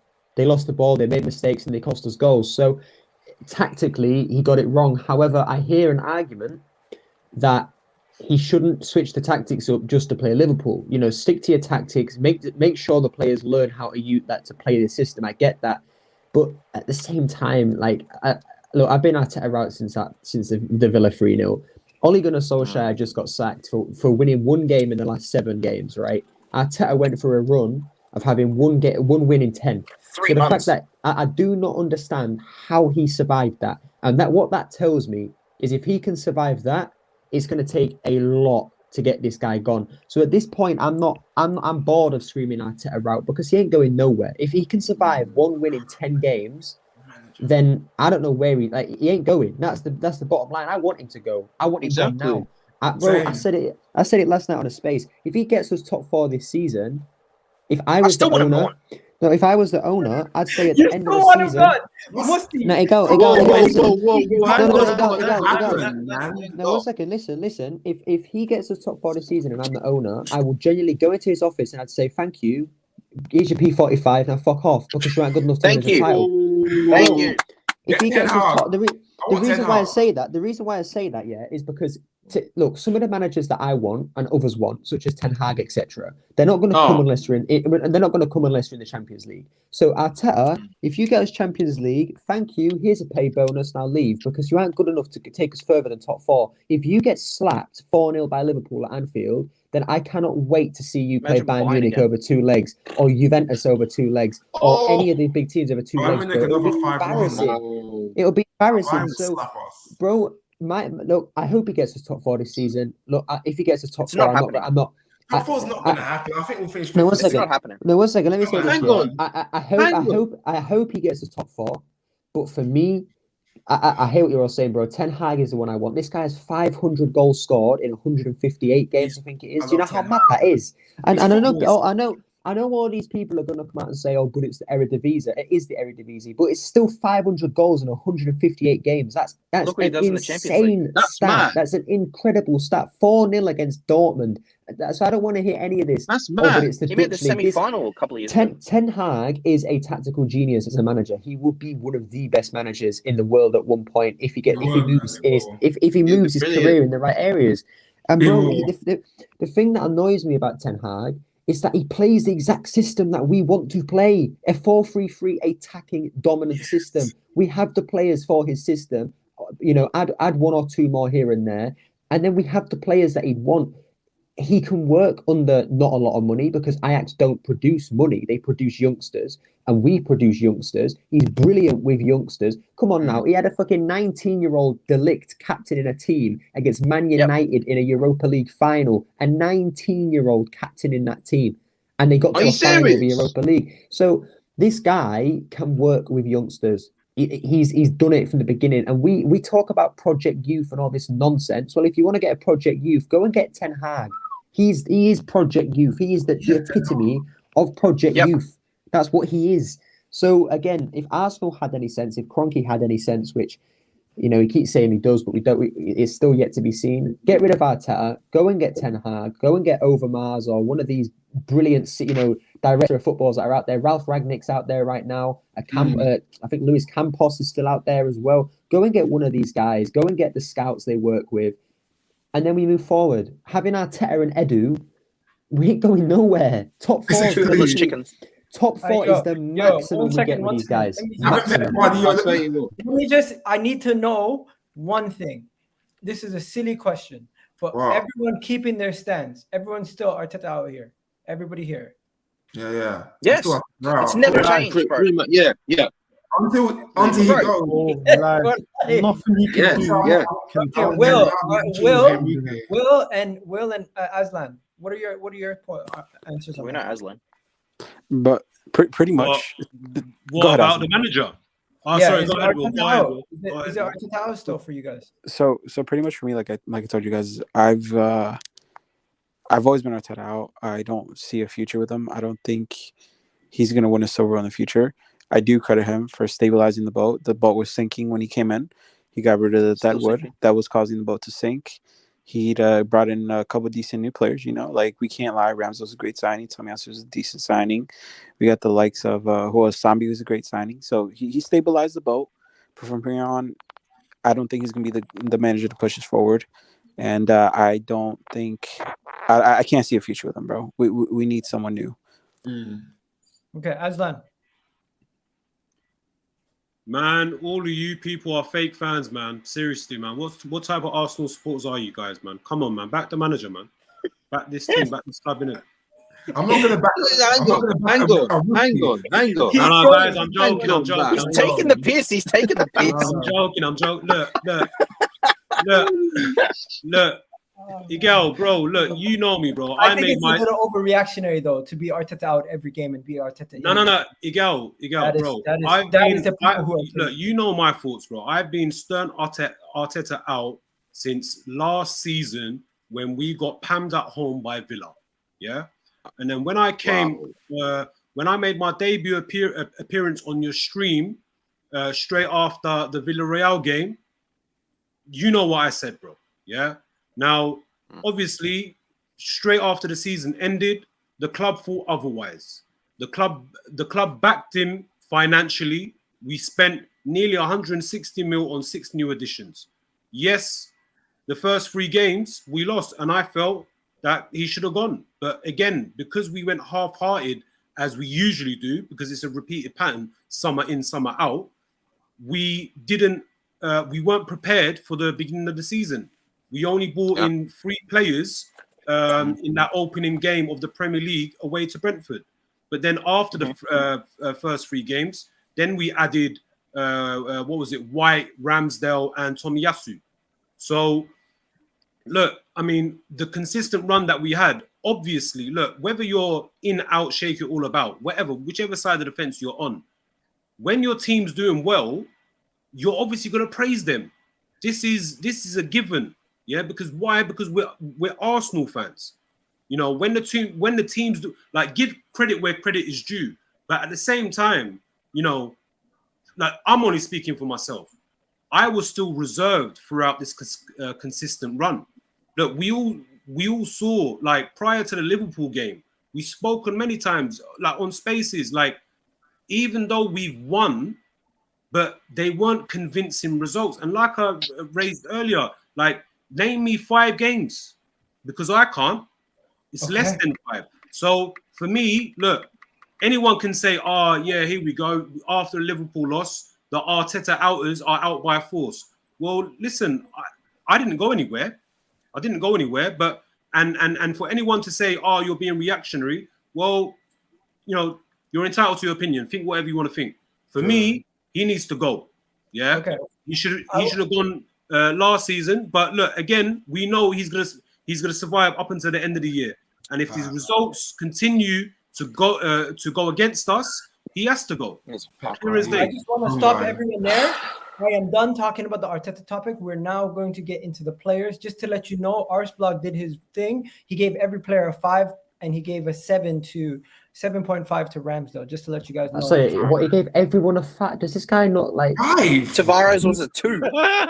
He gave it a Tavares a 2. What? Fucking deluded as fuck, man. Are you mental? 5. No, and to be fair,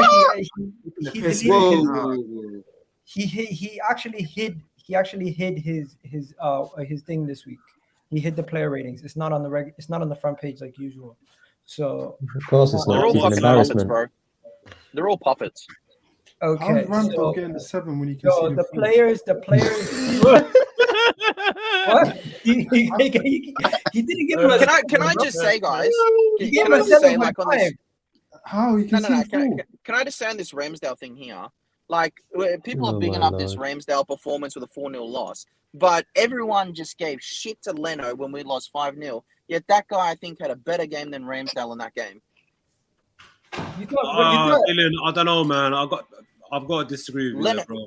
And listen, I like Ramsdale. Don't get me wrong. I'm not talking about that. But I'm just saying, Leno had a great performance, even though we lost 5-0.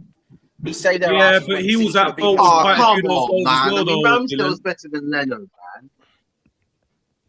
No, but I don't Dylan, so like where you gave that example about Leno away to City, but don't you feel in that game like he made errors as well? Like, Yeah, but also I take into conceding near account that post. Yo, guys, stop right now.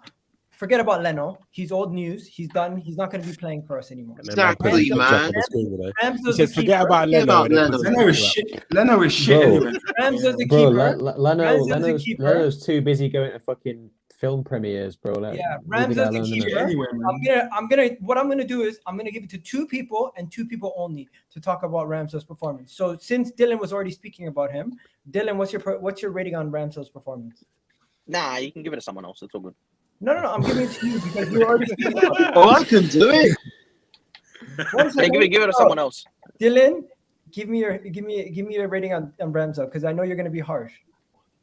No, I'm not going to be harsh. He had a good game. Like I don't think he had a bad game. Miguel, Dylan, Like Dylan, it- rate your I player think- or leave, my guy. Rate your player. Dylan, Come on, don't bother Look, it. I'm going to give. Look, Ramsdale had a good game, but at the end of the day, he still conceded 4 goals. Potentially could have saved maybe the first, but it's a little bit harsh. I give him 6.5. 6.5. Okay, and Aslan, you get to rebuttal. What's yours? 6.5 is fair? It's hard. He conceded 4, man. For me, I would have given him a 6. And look, I'll just say this: he's getting the highest rating from me. You guys Okay. are being Yeah, too generous, So man. everyone I can agree. agree. We Not are too setting. generous. Listen, we are setting a precedent. If we give him a 6, no one can get higher than a 6. 6.5. I think 6 is too Nah, high. 6, man. Way too So high, 6 bro. is way too high, bro. I'm I giving think him a 7. 5. You reckon it's too high? Hold on, I think I thought I was being too nice. whoa. Guys, 1 second, right? Understand, yeah? Right, okay. So I know we held 4, right? But the way the game went yesterday, right? This breath stopped it from being about 8, you know. You do realize that, right? Yeah, so he I gets know 5. I know you can look at it and Yeah. you can say, oh yeah, you know what, like he Shots. still conceded 4 goals. Yes, I know it, yeah. Shots. I think somebody else, one second, Musti, my guy. Somebody else said it, and they said that most of the goals that he actually did concede had nothing to do with him. He couldn't even stop them. That's a Like, they lie. were just there. Well, okay, so other than the first goal, which was the set piece goal, what would you say that he could have Second done? goal better as with? well, he was very poor. He just He literally dove the wrong way, basically bro. fell Which to one the was the floor. second one? Hang on, Okay, hang okay, on, okay. hang on, If hang he That on. would've stayed on his that feet, wasn't his he would've fault. saved Okay, it. what you can No, say- it wasn't. I'm not what saying it he's was his done- fault. Nah, It Ben wasn't White his fault. was. That It wasn't his exactly. fault. Ben Nah, White. yeah, Ben Bro, White. Ben White was rash, for him. bro. Did you see, No, bro? He wait, got wait, sent to the wait, shops wait. for a pint of milk, loaf of bread, and a pack of eggs, bro. AK, hold on, bro. 50 Let me mil actually Mustafi. say what I need to say. In this. It wasn't his fault, but what he did was he could have made it. He could have made it much more difficult. Instead of just diving when the guy didn't even attempt to go that way, he just dived. No. But what he Why did, didn't you just stand up Oh, and come on, man. That's harsh. That's harsh, man. He dummied it like he was going to shoot that way, bro. Like, and this is the thing about goalkeepers. What they're looking at more than what you see. So these men will be looking in a striker's eyes. Like, where's he going? Where's he looking? Like, I just think that was a brilliant piece of play from Jota. That's what I think. Oh, Jota was He could have fantastic. done a lot better. And man. that was amazing composure I agree. for him to do what he did. Yeah, So, I don't- bro, you're not taking anything away from the goal, 100%. Okay, so Yeah. So I'm I don't gonna- think he could have done. I'm going to say anything. this. Aslan said 6. My guy Dylan said 6.5. Everybody here is. I was saying 6.5 because I thought I'd get crucified. a lot of. Well, I was you guys- going for 7. Wow. I was thinking. Wow, I'll be back in a bit. I'm just going for a cup of tea. Yeah, I'll be back in a bit. But Ramsdale's been I our was best thinking- player. I I was think I'll give thinking- him. I was I'll give him a thinking 6 in since there. Dylan- I was thinking. Hey, since make me Dylan a cup of tea Aslan- as well, Aslan, please. I think Dylan and Aslan are right. I'm not gonna lie. Give I him think 6. I think Give him a 6.5. 6. Yeah, Give him a 4, fam. I think Four. 7. No, you're being harsh now, man. bro. Okay, we're keeping If moving. it wasn't for him, it would have been 8 or 9. Let's be real. We're giving him a 6. We're giving him a 6. Now, when it comes to Takehiro Tomiyasu, now we're gonna move on to Takehiro Tomiyasu. And what I'm gonna say is, guys, Tomiyasu. It's been one bad. It's been a couple bad games. Not all of them have been terrible. Majority of his games he's played, he's been decent. Let's be fair with our ratings. To be fair, he was bamboozled at times during this game. Mane is just one of those guys who's going to get you right back embarrassed sometimes. But he did handle himself in the first half. I'm going to say to give him anything higher than a 3, I think is harsh. I mean, lower than a 3 is a harsh. Yeah, What do you true. guys think? I would say 3. I probably would give him a 4 or something, to be honest with you. 4, yeah. I would have given him a 4. But I'll give him a again, 3. Why? Mane kept the shit out of him that whole fucking game, rev. Like, I don't know. Mane should have been sent off if you think about it, bro. Intimidated. So, a 4? I would go 4. I'm going Okay. 3. Anyone want to go lower than a 4? I'm going for a 3. Okay. Cool. I'm So going we'll for go- 4 as well. 4. Okay, so I'm gonna go 4. I was saying Tomiyasu, I knew he was gonna get targeted today, but I'm saying no lower than a 4 or 3. That's fair. Ben White, was Ben White worse than Tomiyasu? I beg you, give me Ben White a go. Go ahead. Yeah, fraud. 2. Let me get him up on the Ben screen. Shite. 1 second before you go on. Don't call him Ben Shite. Come on. Why is Leno still stuck on my screen? man. Where's Ben White's picture? Oh, he doesn't even have a name. That's why. Oh, he's gone missing, just like he did in that game. Oh, he's got it now. Not sure I was there, bro. He went missing. Never Just like wanted him in the before. first place anyway. Bro, Not my this team, bro. Seaside Mustafi, yeah, I'm sorry, this guy is still shit, yeah. I'm Allow not it. taking. You weren't saying that. Oh, like, come No, on, no, man. let me land, yeah. I know you lot want to give him 6s because you like the look of his hairpiece and his teeth, yeah. But no, I'm sorry, this guy was absolutely dog shit yesterday, yeah. He was shit. Let's stop sugarcoating it just because he's new, yeah. He's shit. He's old Right. enough, experienced enough, and You're acting like he's man world enough. class. Calm down, man. Yeah. Once again, Whoa, steady on, man. Let me finish. Just to let you know, he had the most clearances. He won the most Yeah, aerial cool. duels, Mhm. and he stopped 2 goals basically with his blocks from Mane. Yeah. How many hot dogs did he get as well yesterday? Igal, he also Since you wanna be He Forrest he wasn't that great. Because I saw him No, 1 get a second. couple. Let me finish. Yeah? Igal, he also conceded 4 goals. So I don't really get like those stats are irrelevant to me. When you concede 4 goals, I don't give a shit about how many clearances you had. You conceded 4 goals, so it's irrelevant. Yeah, he was shit. See, this is what I'm saying. He was When it comes to like Hang on.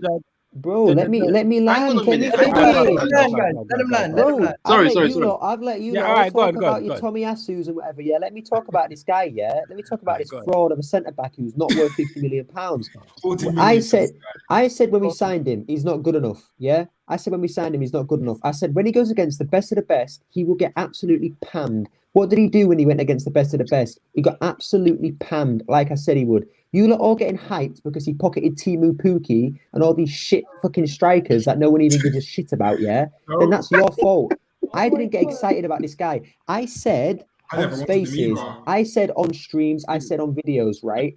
His test is Liverpool. I said that before the Leicester game. I said it's Liverpool. That is the test. And he got annihilated. So he failed the test.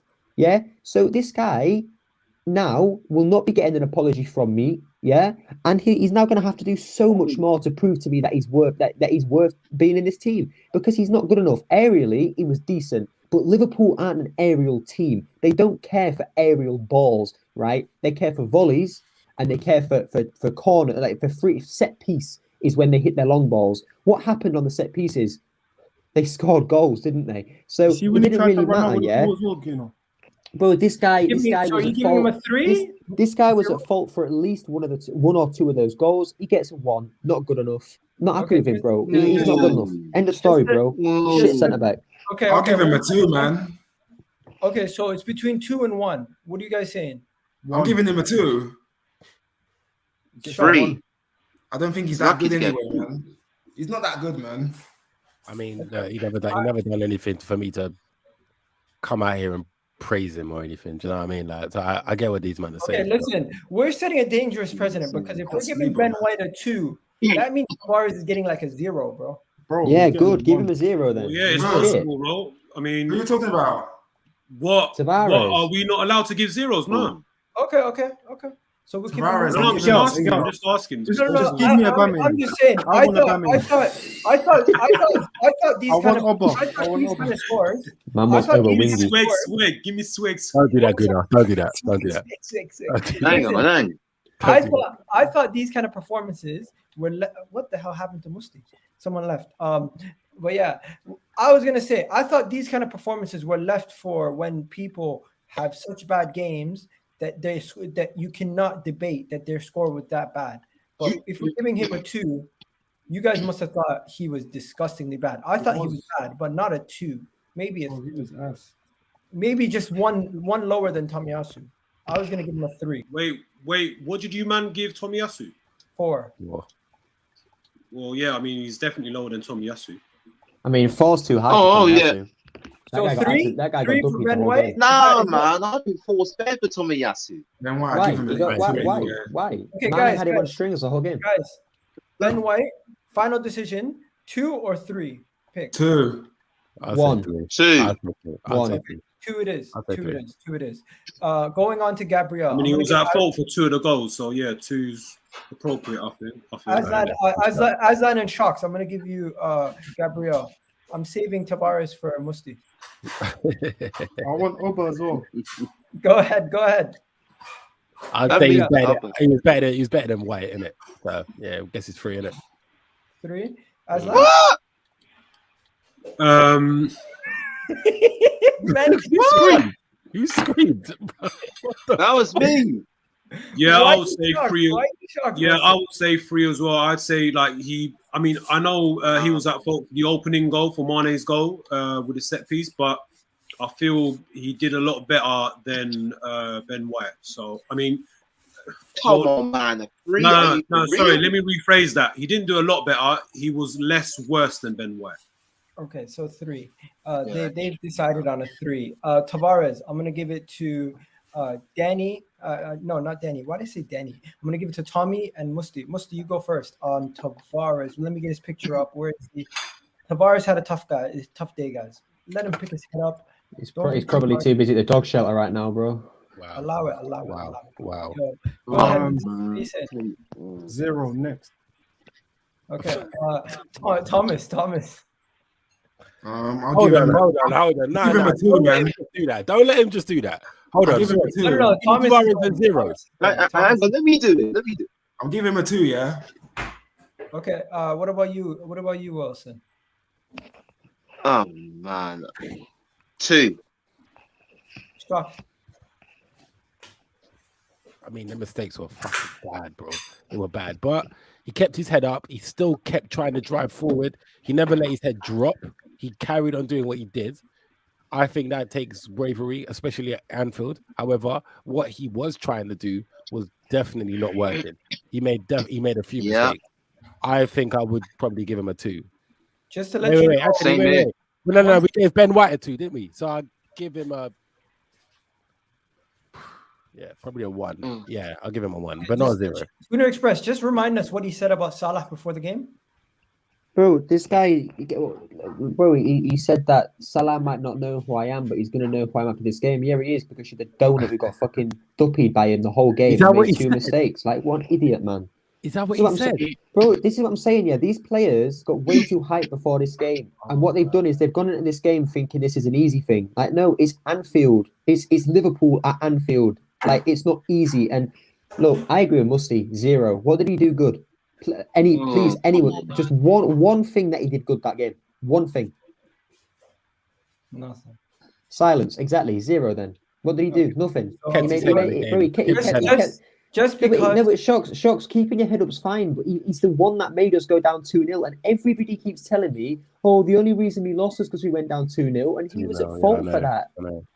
So it's like a 0. I'm not, look, this is the thing, yeah. When we rate, like, if I give Ramsdale a 5 in this game, it's the game rating. I'm not saying he's a bad player. I'm not saying Tavares is a bad player, but in that game, he was abysmal. Absolutely abysmal. So he gets a 0. I'll just say this. I'll say this. He did not let the second goal rattle him. He tried to continue, and he didn't drop his head too much during the game. But pick your head up, bro. Bad game. I'm gonna give you a 0.5 just because there's some people voting more than 0. We'll give you one of the lowest ratings we've ever given a player, but that I don't think that's even justified. Can we just give him a 1 and keep it moving? Because we need to save the 0s and 0.5s for the David Luiz type performances where you can see the goal, get a set red card. That is where you. I don't know what else you guys want, but the guy, bro, he's been. I don't know. Wait. How many people said 0? I said 0. All right. So what about you, GX? You said 0 as well. 2. That's a 0. Okay, well, I'm saying 0 as well. So what? Does the majority overrule, or me, Shocks, Wilson, and Tommy all gave a score. We gave at least a 1 minimum. All right, we'll have your 1 then, innit? Ladio. Okay, so that's diplomacy in that. You know what I mean? Okay. Now, if we're giving Tavares 1s, what are we giving Thomas Partey? I'm gonna go straight to you, Tommy. What are you giving Thomas Partey? Man? Thomas Partey. I'm gonna give him 2, man. He wasn't that good yesterday for me. He was shit. He was. I know, bro. Yeah. I think the problem is, this manager's not getting the best out of him. Like, I just think he can't do it. Better Klopp managers like Klopp and Guardiola, they'll get the best out of him, but this manager just doesn't know what to do with him. So I feel for him. I'm gonna give him a 2, man.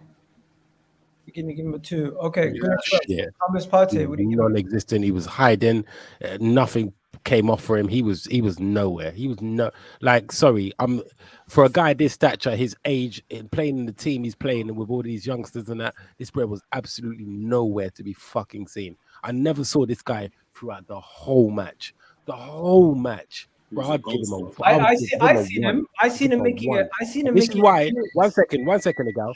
This is why. Yeah, I turn around and I say, at least Nuno still kept his head in the game and still carried on doing what he was doing. There's something wrong with this guy. In that game yesterday, it's either that he's carrying an injury and they said, don't give it to him as much as you usually do, or relinquish the amount of pressure that he usually approaches every game. There was something wrong with that guy yesterday. The guy was nowhere to be seen, bro. I'm giving him a straight 1. I wouldn't be surprised. I think he is. Because remember what Arteta did last time when he was trying to come off? He pushed him back on. So you know what? Away to Tottenham, That's why I'm saying, like, it wouldn't surprise me if, like, genuinely he is still injured and he should not have been playing that game yesterday. But that guy did nothing. He had no responsibility. He was nowhere to be seen. He was hiding. Bro, the guy was seriously. How involved in that game was he yesterday? Nah, man. Could you not actually remember a pass he made yesterday? A pass. I know it's Lokonga more than I know it's Partey yesterday. Back. And Lokonga had a stinker. So what the fuck was Partey? Yeah, 1. He gets a straight 1 for me. 2 for me, man. That's up to you, man. He gets a 1 from me. I just want to say, have you guys seen No Saliba watch today? Because the game was called off due to Dimitri Payet getting hit with the bottle. Oh, in it, yeah, I see that still. After that, but you know what? Did you see the fan who threw it? What happened to him? No. He got slapped. One French guy, was looking at him and saying, he's looking up at him and saying like this. He's just doing this, bare gun fingers, and they just slapped him in the face, and he looked at him again and just started giving him bare gun fingers around. Like, so who's got the microwave? Yeah, bro, take your noodles at the microwave, man. It's definitely Thomas. All right, so what are we giving Tommy? What are we giving Tomiyasu? I mean, not Tomiyasu. Well, personally, I'm giving him a 0 because he was abysmal, just like Tavares. Okay, Aslan.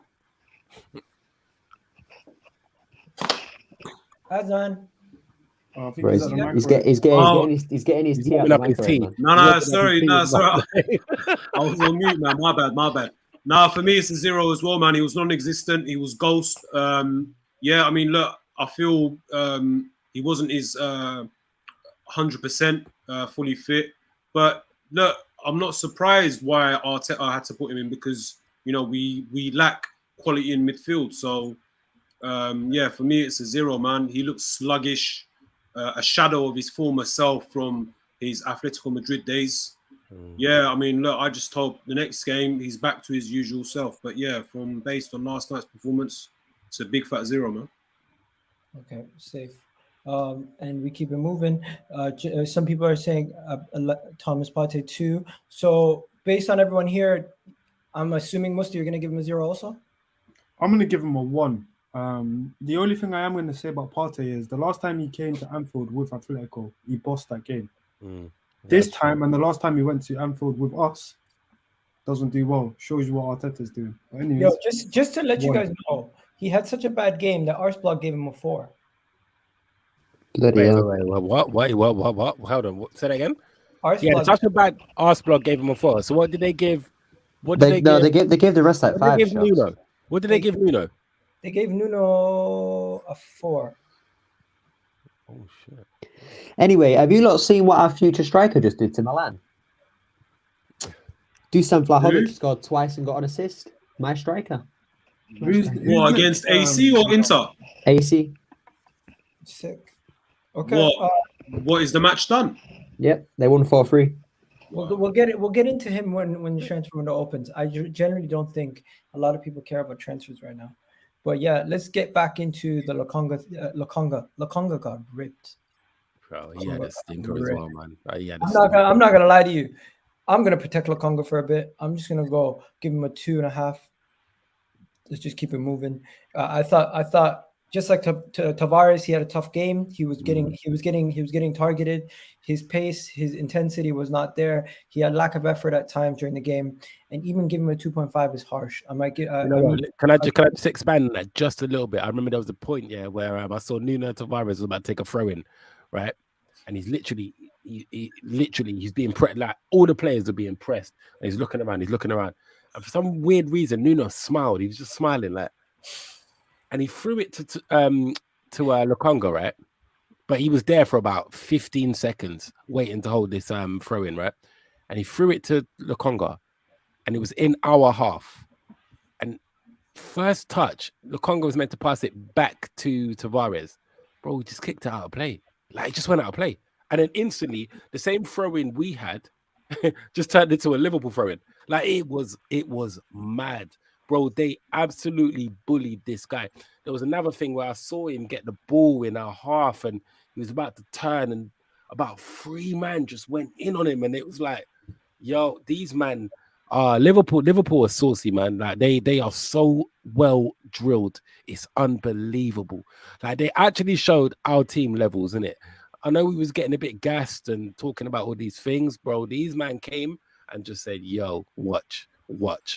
And it's an eye-opener, innit? It showed us where our team really is. I know we was and I'm fully in it. I got a bit gassed. I started thinking, yeah, you know what? We're doing the building blocks and yo, Liverpool are a different animal, man. So yeah, big up them anyway still. But yeah, Lokonga, definitely. I agree with what the rating you gave him. Probably would have given him a 1, but yeah, go on. Okay, so 2 or 2.5? 2. Okay, so far, here are the ratings that we've given so far. So far, we've given Ramsdale 6, Tomiyasu 4, Ben White 2, Gabriel 3, Tavares 1, Partey 1, Lokonga 2. Okay, so that is what we've given so far. Now we move on to the next player, Lacazette. This is going strictly to Aslan and Gunnar Express. You talk about Lacazette, man. Because Aubameyang is going to one guy and one guy only, Musti. For me, Lacazette gets a 3, man. How? What did he do? Bro, he was the one who was dropping deep, and every time we were going forward, he was the one who was initiating the ball. He was the one who was dictating which way we're going to press forward and attack the final third. If we didn't have him in, tell me when Ødegaard got substituted for him, what did he do? Okay. It was like us taking off Lacazette, but no one else coming on. That's what it felt like to me. Yes. That's fair. No, that's fair, Aslan. That's 100% fair. Gunnar Express. I'm going to give you Emil Smith Rowe, actually. We're just going to quickly move past Lacazette because, Aslan, you're done, right? Yeah, cool. Okay. Gunnar Express, you there? Uh-huh. Emil Smith Rowe. Yeah, did nothing. You know what look, it's not a good way you're looking at it. Obviously, it was Liverpool after the international break. But what I've realised since, especially with Saka, since playing for England, he's played worse for Arsenal, and I don't think that's because he's a bad player or anything. I think when he's playing with such brilliant players like he is at England and he's training with them week in, week out, I think they're not then used to then going back to Arsenal and playing with worse players, and I genuinely think that is affecting us. I think Smith Rowe played yesterday. I didn't expect him to play like that. I didn't expect him to, absolutely rip it up. But Smith Rowe's always one that we pick out and say he's always fighting.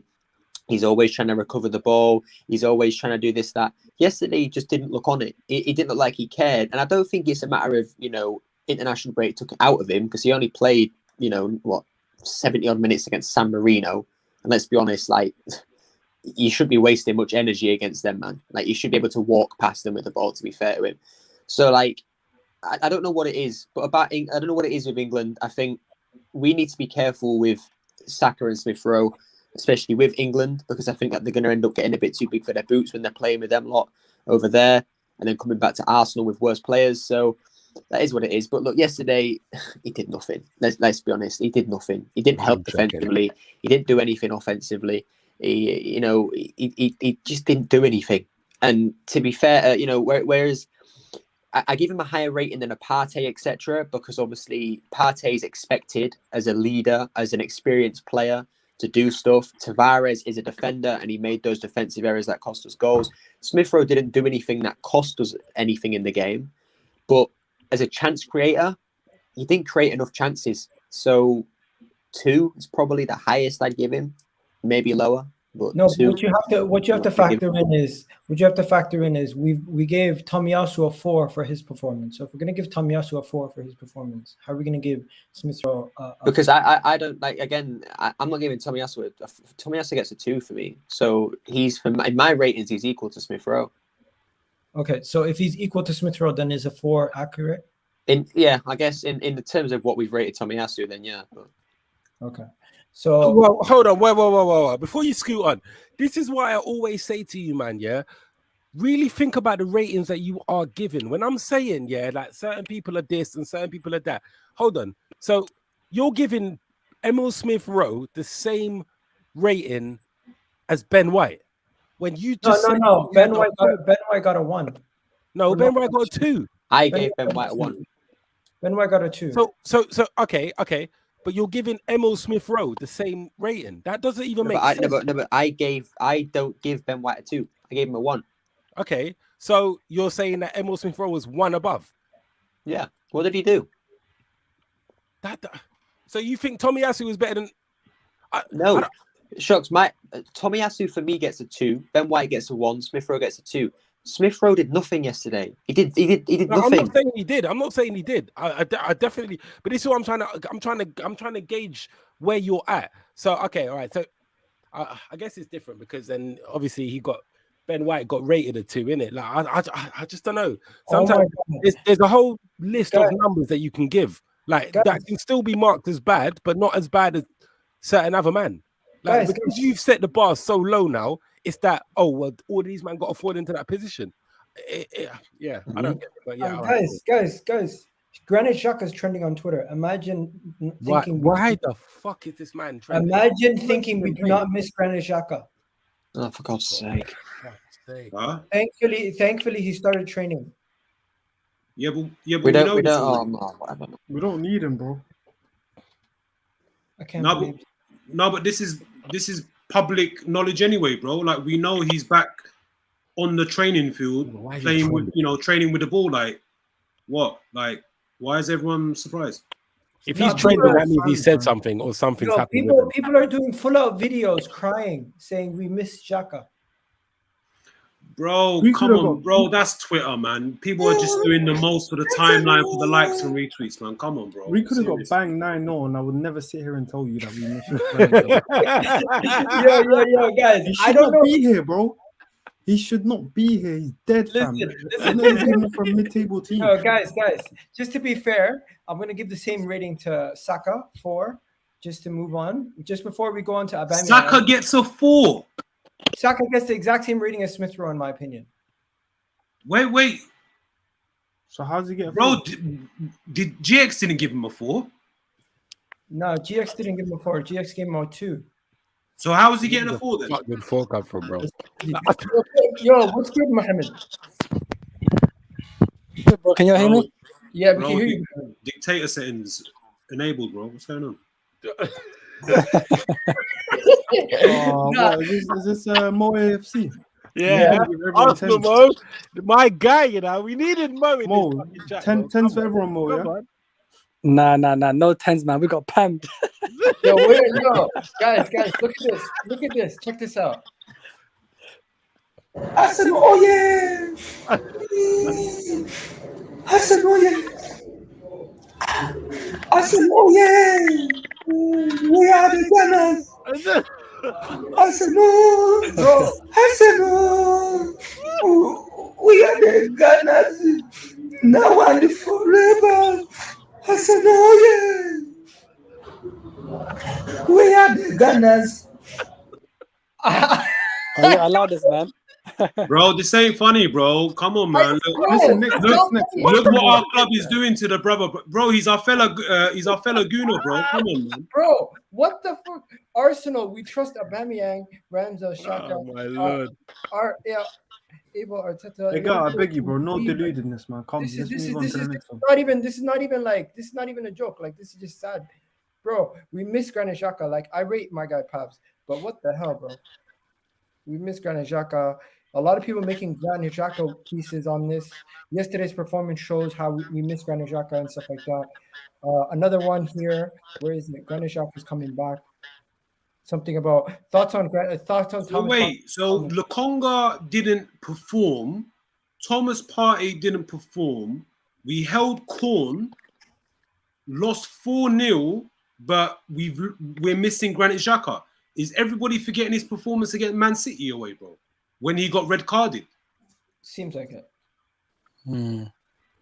Seems like what is this, man? Seriously, man. Like Seems people like are just doing the most for Twitter, man. This is just this likes is, and retweets, bro. This is the best one. This is the best one. Oh, I can't show the video. But where is Absolutely ridiculous, man. Where is it? Here we go. This is my guy though. Imagine thinking we don't miss Granit Xhaka. Thankfully, he started training again. Respectfully, you guys are fucking idiot. What? Yeah, I'll second that. You guys are an idiot, respectfully. Okay, I'm not gonna get into that. Where's Tommy? Tommy, you there? Tommy's not there. Okay, we're gonna get into Aubameyang. I'm here. All right, we're gonna get into Aubameyang now. So Aubameyang is gonna be shared between 3 people. All right. Mohammed and Tommy. So Sure. what do you guys rate Aubameyang's performance before we wrap this up? I would say 2. Honestly, because I feel like him, Partey, and Lacazette were our most experienced players. They're the big players that are meant to guide the young ones, and they just came up small yesterday. I know he didn't get much service, but he had that one chance where he got in behind, but Van Dijk recovered to make that tackle. But I said this earlier in the space as well. 2 years ago, Aubameyang would have got onto that like a flash. His pace has declined, unfortunately. He's not the same player anymore. But for me, the thing is, he's trying. I've never seen him run as much as he has run lately. But his overall game is just not where Arteta needs it to be. And yeah, I would say it was a disappointing performance. Okay. What about you, Muslim? Just a -5. Dead. Dead food. Dead. Embarrassing. I know what I'm gonna give him. He's embarrassing. He should hang his head in shame doing fucking think pieces talking about, oh, I'm the coolest captain in the league. All right, then. Why'd you bottle it against Van Dijk? Dead guy, fam. Embarrassing. He should be embarrassing himself. Ever since he signed that contract, Mesut Ozil 2.0. Fuck off, man. Dead guy, man. I don't want to hear about him running around because for me, that's a given. You're a professional footballer. You have to do that. It's not something I can praise you on. That's like me trying to praise a fucking postman for delivering letters. It does not make sense, mate. I need you to be scoring goals. You're not doing that. At least be setting pressure on, man. You're not doing that. So what are you really offering, man, fam? You offer nothing. Can't even hold the ball up. Dead. He's offering you bare smiles and swag. I don't need that. Swag. I don't want any of that, bro.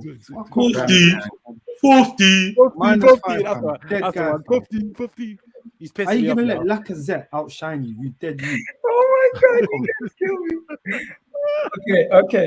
Tommy.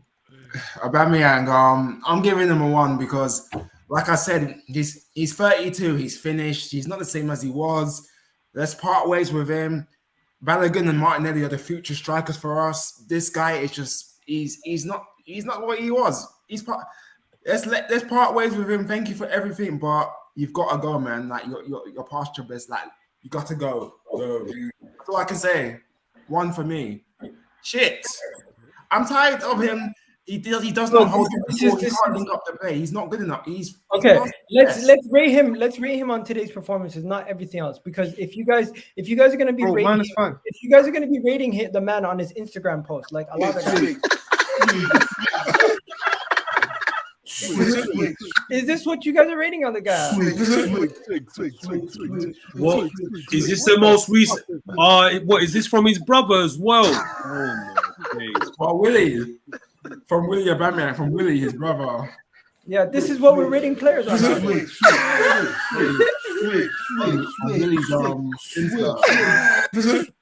Allow it, guys. Allow it. Yeah, I've always been one of the guys to say Aubameyang should have never signed a new contract. We should have sold him when we had the chance, because I feel like we should stick to our morals as a club, which is once a player gets close to 30, we don't give them that contract extension unless they're like a club legend.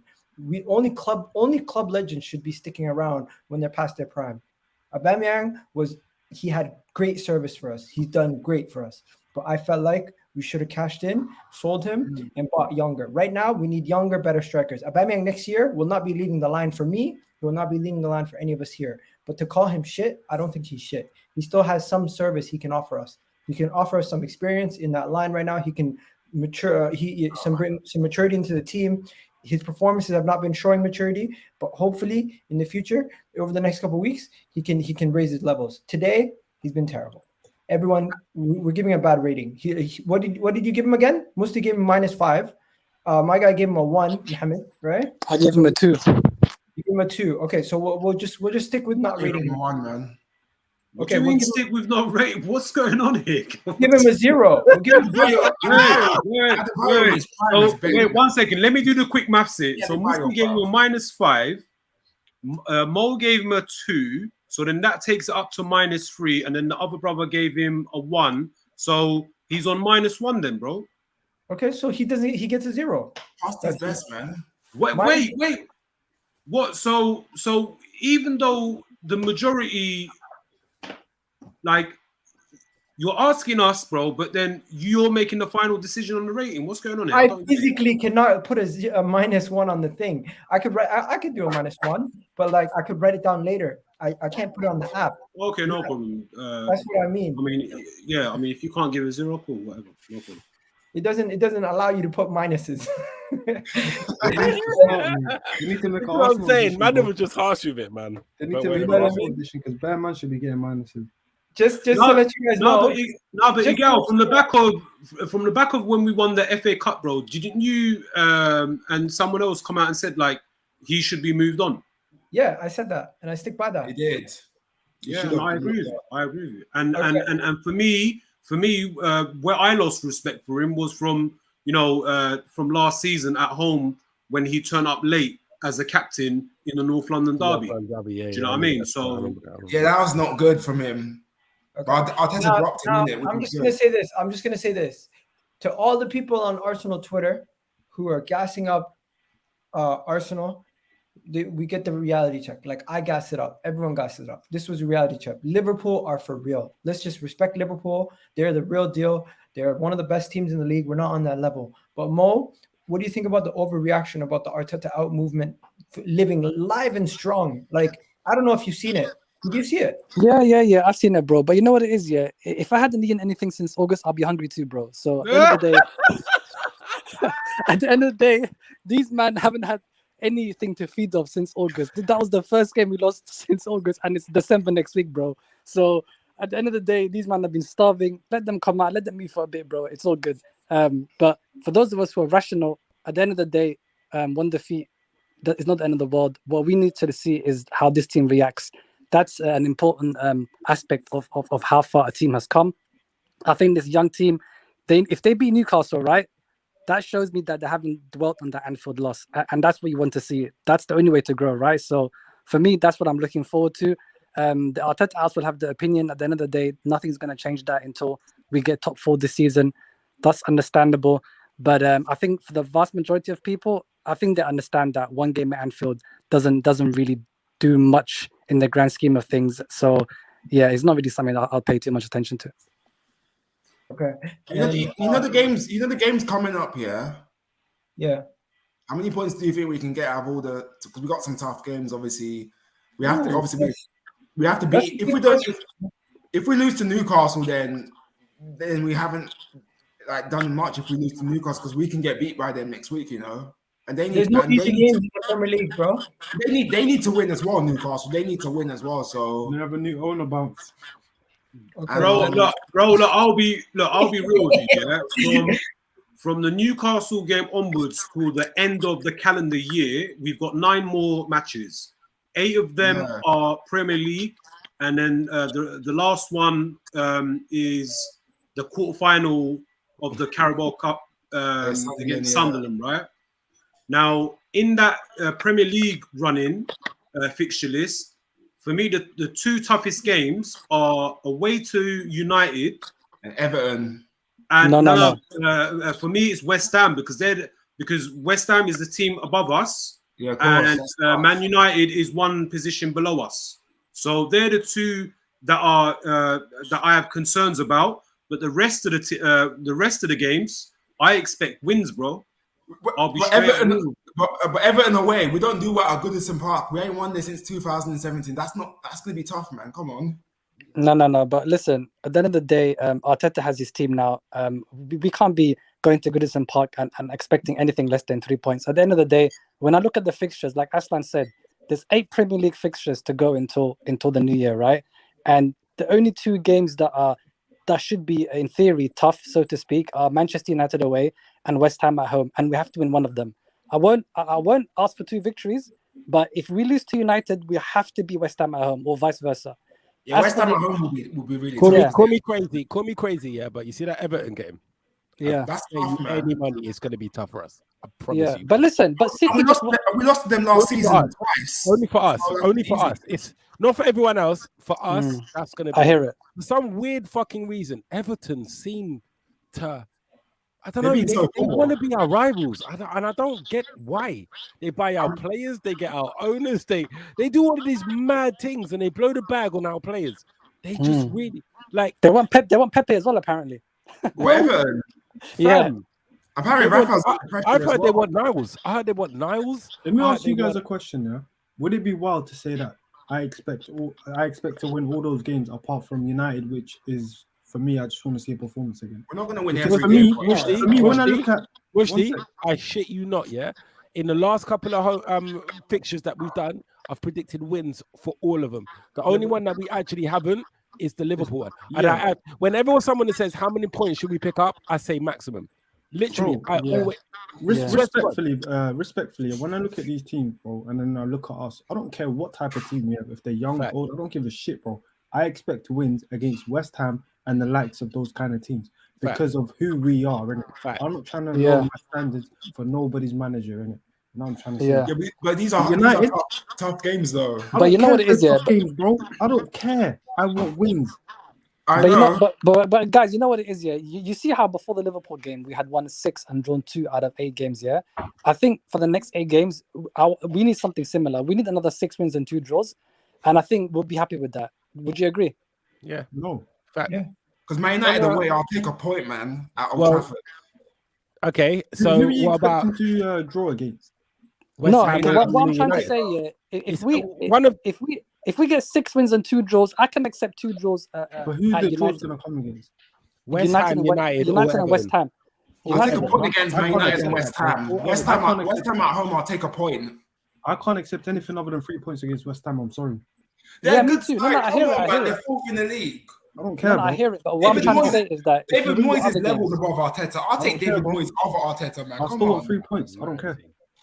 Everton away, we haven't won at Goodison Park since 2017. It's gonna be, they haven't been great, but it's gonna be a tough game. You're making excuses, bro. I don't really care. I'm not making excuses. I'm not making excuses. I want this manager out of my club. I'm not making excuses. I'm just saying Everton away ain't gonna be easy. Was you saying that yesterday? Was you saying that last week? 2 weeks ago? What? Was you saying that 2 weeks ago? Saying what? That you want this manager at your club? Yeah, he was. I was. I never, because we're 5th. Yeah, I don't get carried away. I'm not deluded. I just take it. I just okay, have to quickly. I'm gonna tell you this, Musti. I agree with you. Oh, sorry, Tommy. I'm just gonna mute you right there. It's not him. Who is it? Is it Mo? Yeah, I think it's Mo.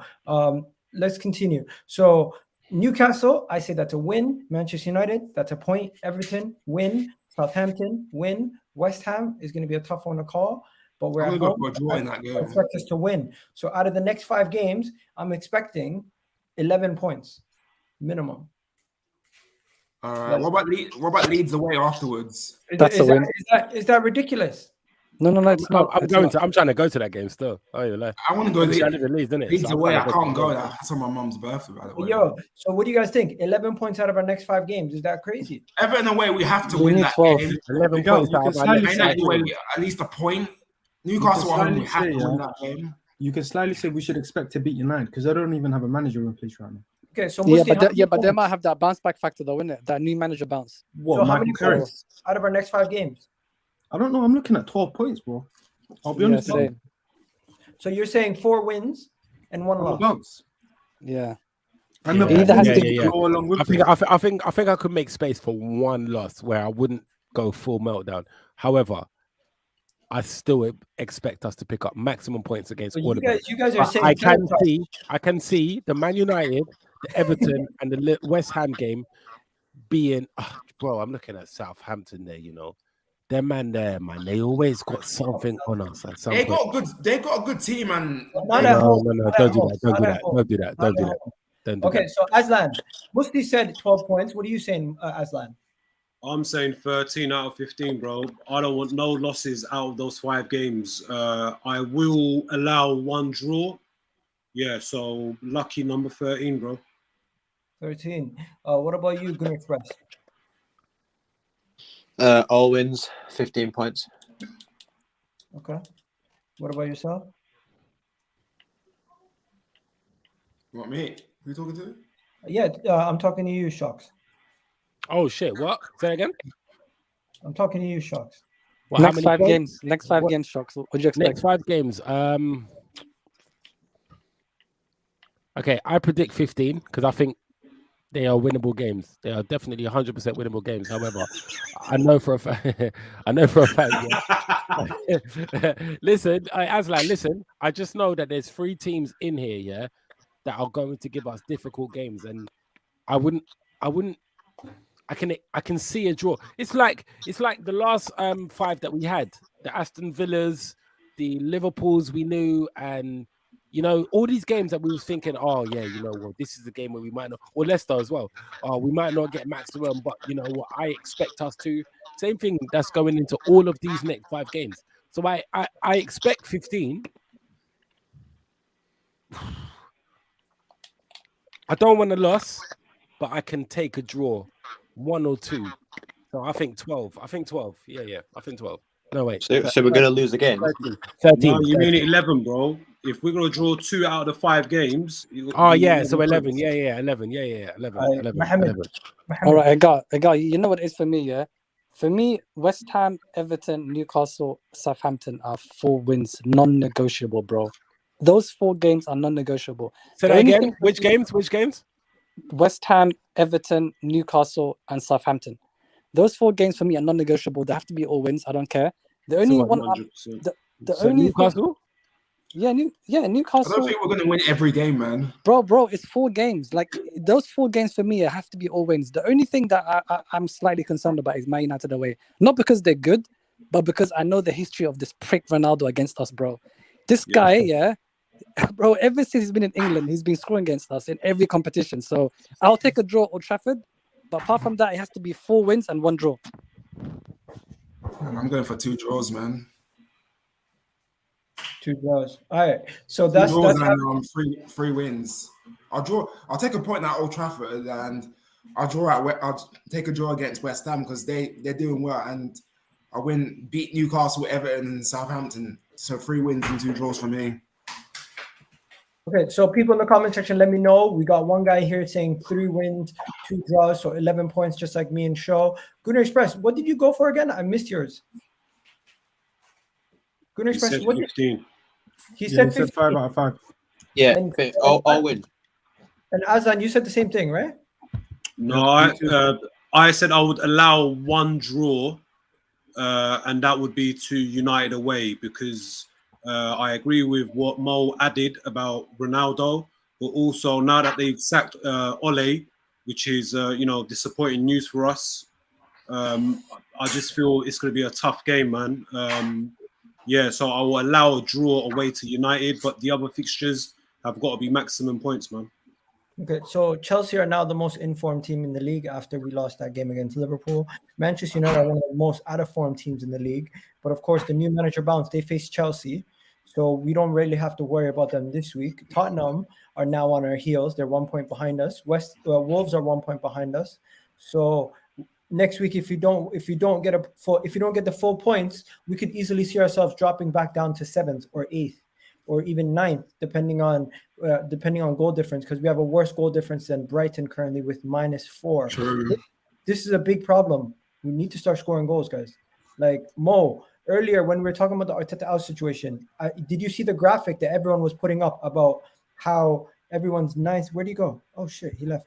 But yeah, that was pretty much it, guys. I was gonna just ask Mo about the Arteta out thing, but yeah, enough about that. Games are coming thick and fast soon. They're gonna be coming very quickly. We're gonna be doing this not as often because I'm gonna be off on vacation for the next couple of days. But yeah, have yourselves a wonderful day, guys. Musti, big up to you, bro. You absolutely kill it every time you come on. Azan, legend. You already know what it is. Gunnar Express. People were calling you the Positive Express the other day, but you came back fully strong today. We got Shocks in the house. Big up to Shocks. You already know what it is. Tomorrow you're gonna be doing your thing. What? You're gonna be doing the show tomorrow? It depends. Cam just had his baby in it, so I think that's been put on hold for a while still. But yeah. Me and Reese, look out for me and Reese because we've got something coming real soon still. So yeah. There you go. And then Tommy, you there? Yeah, I'm here.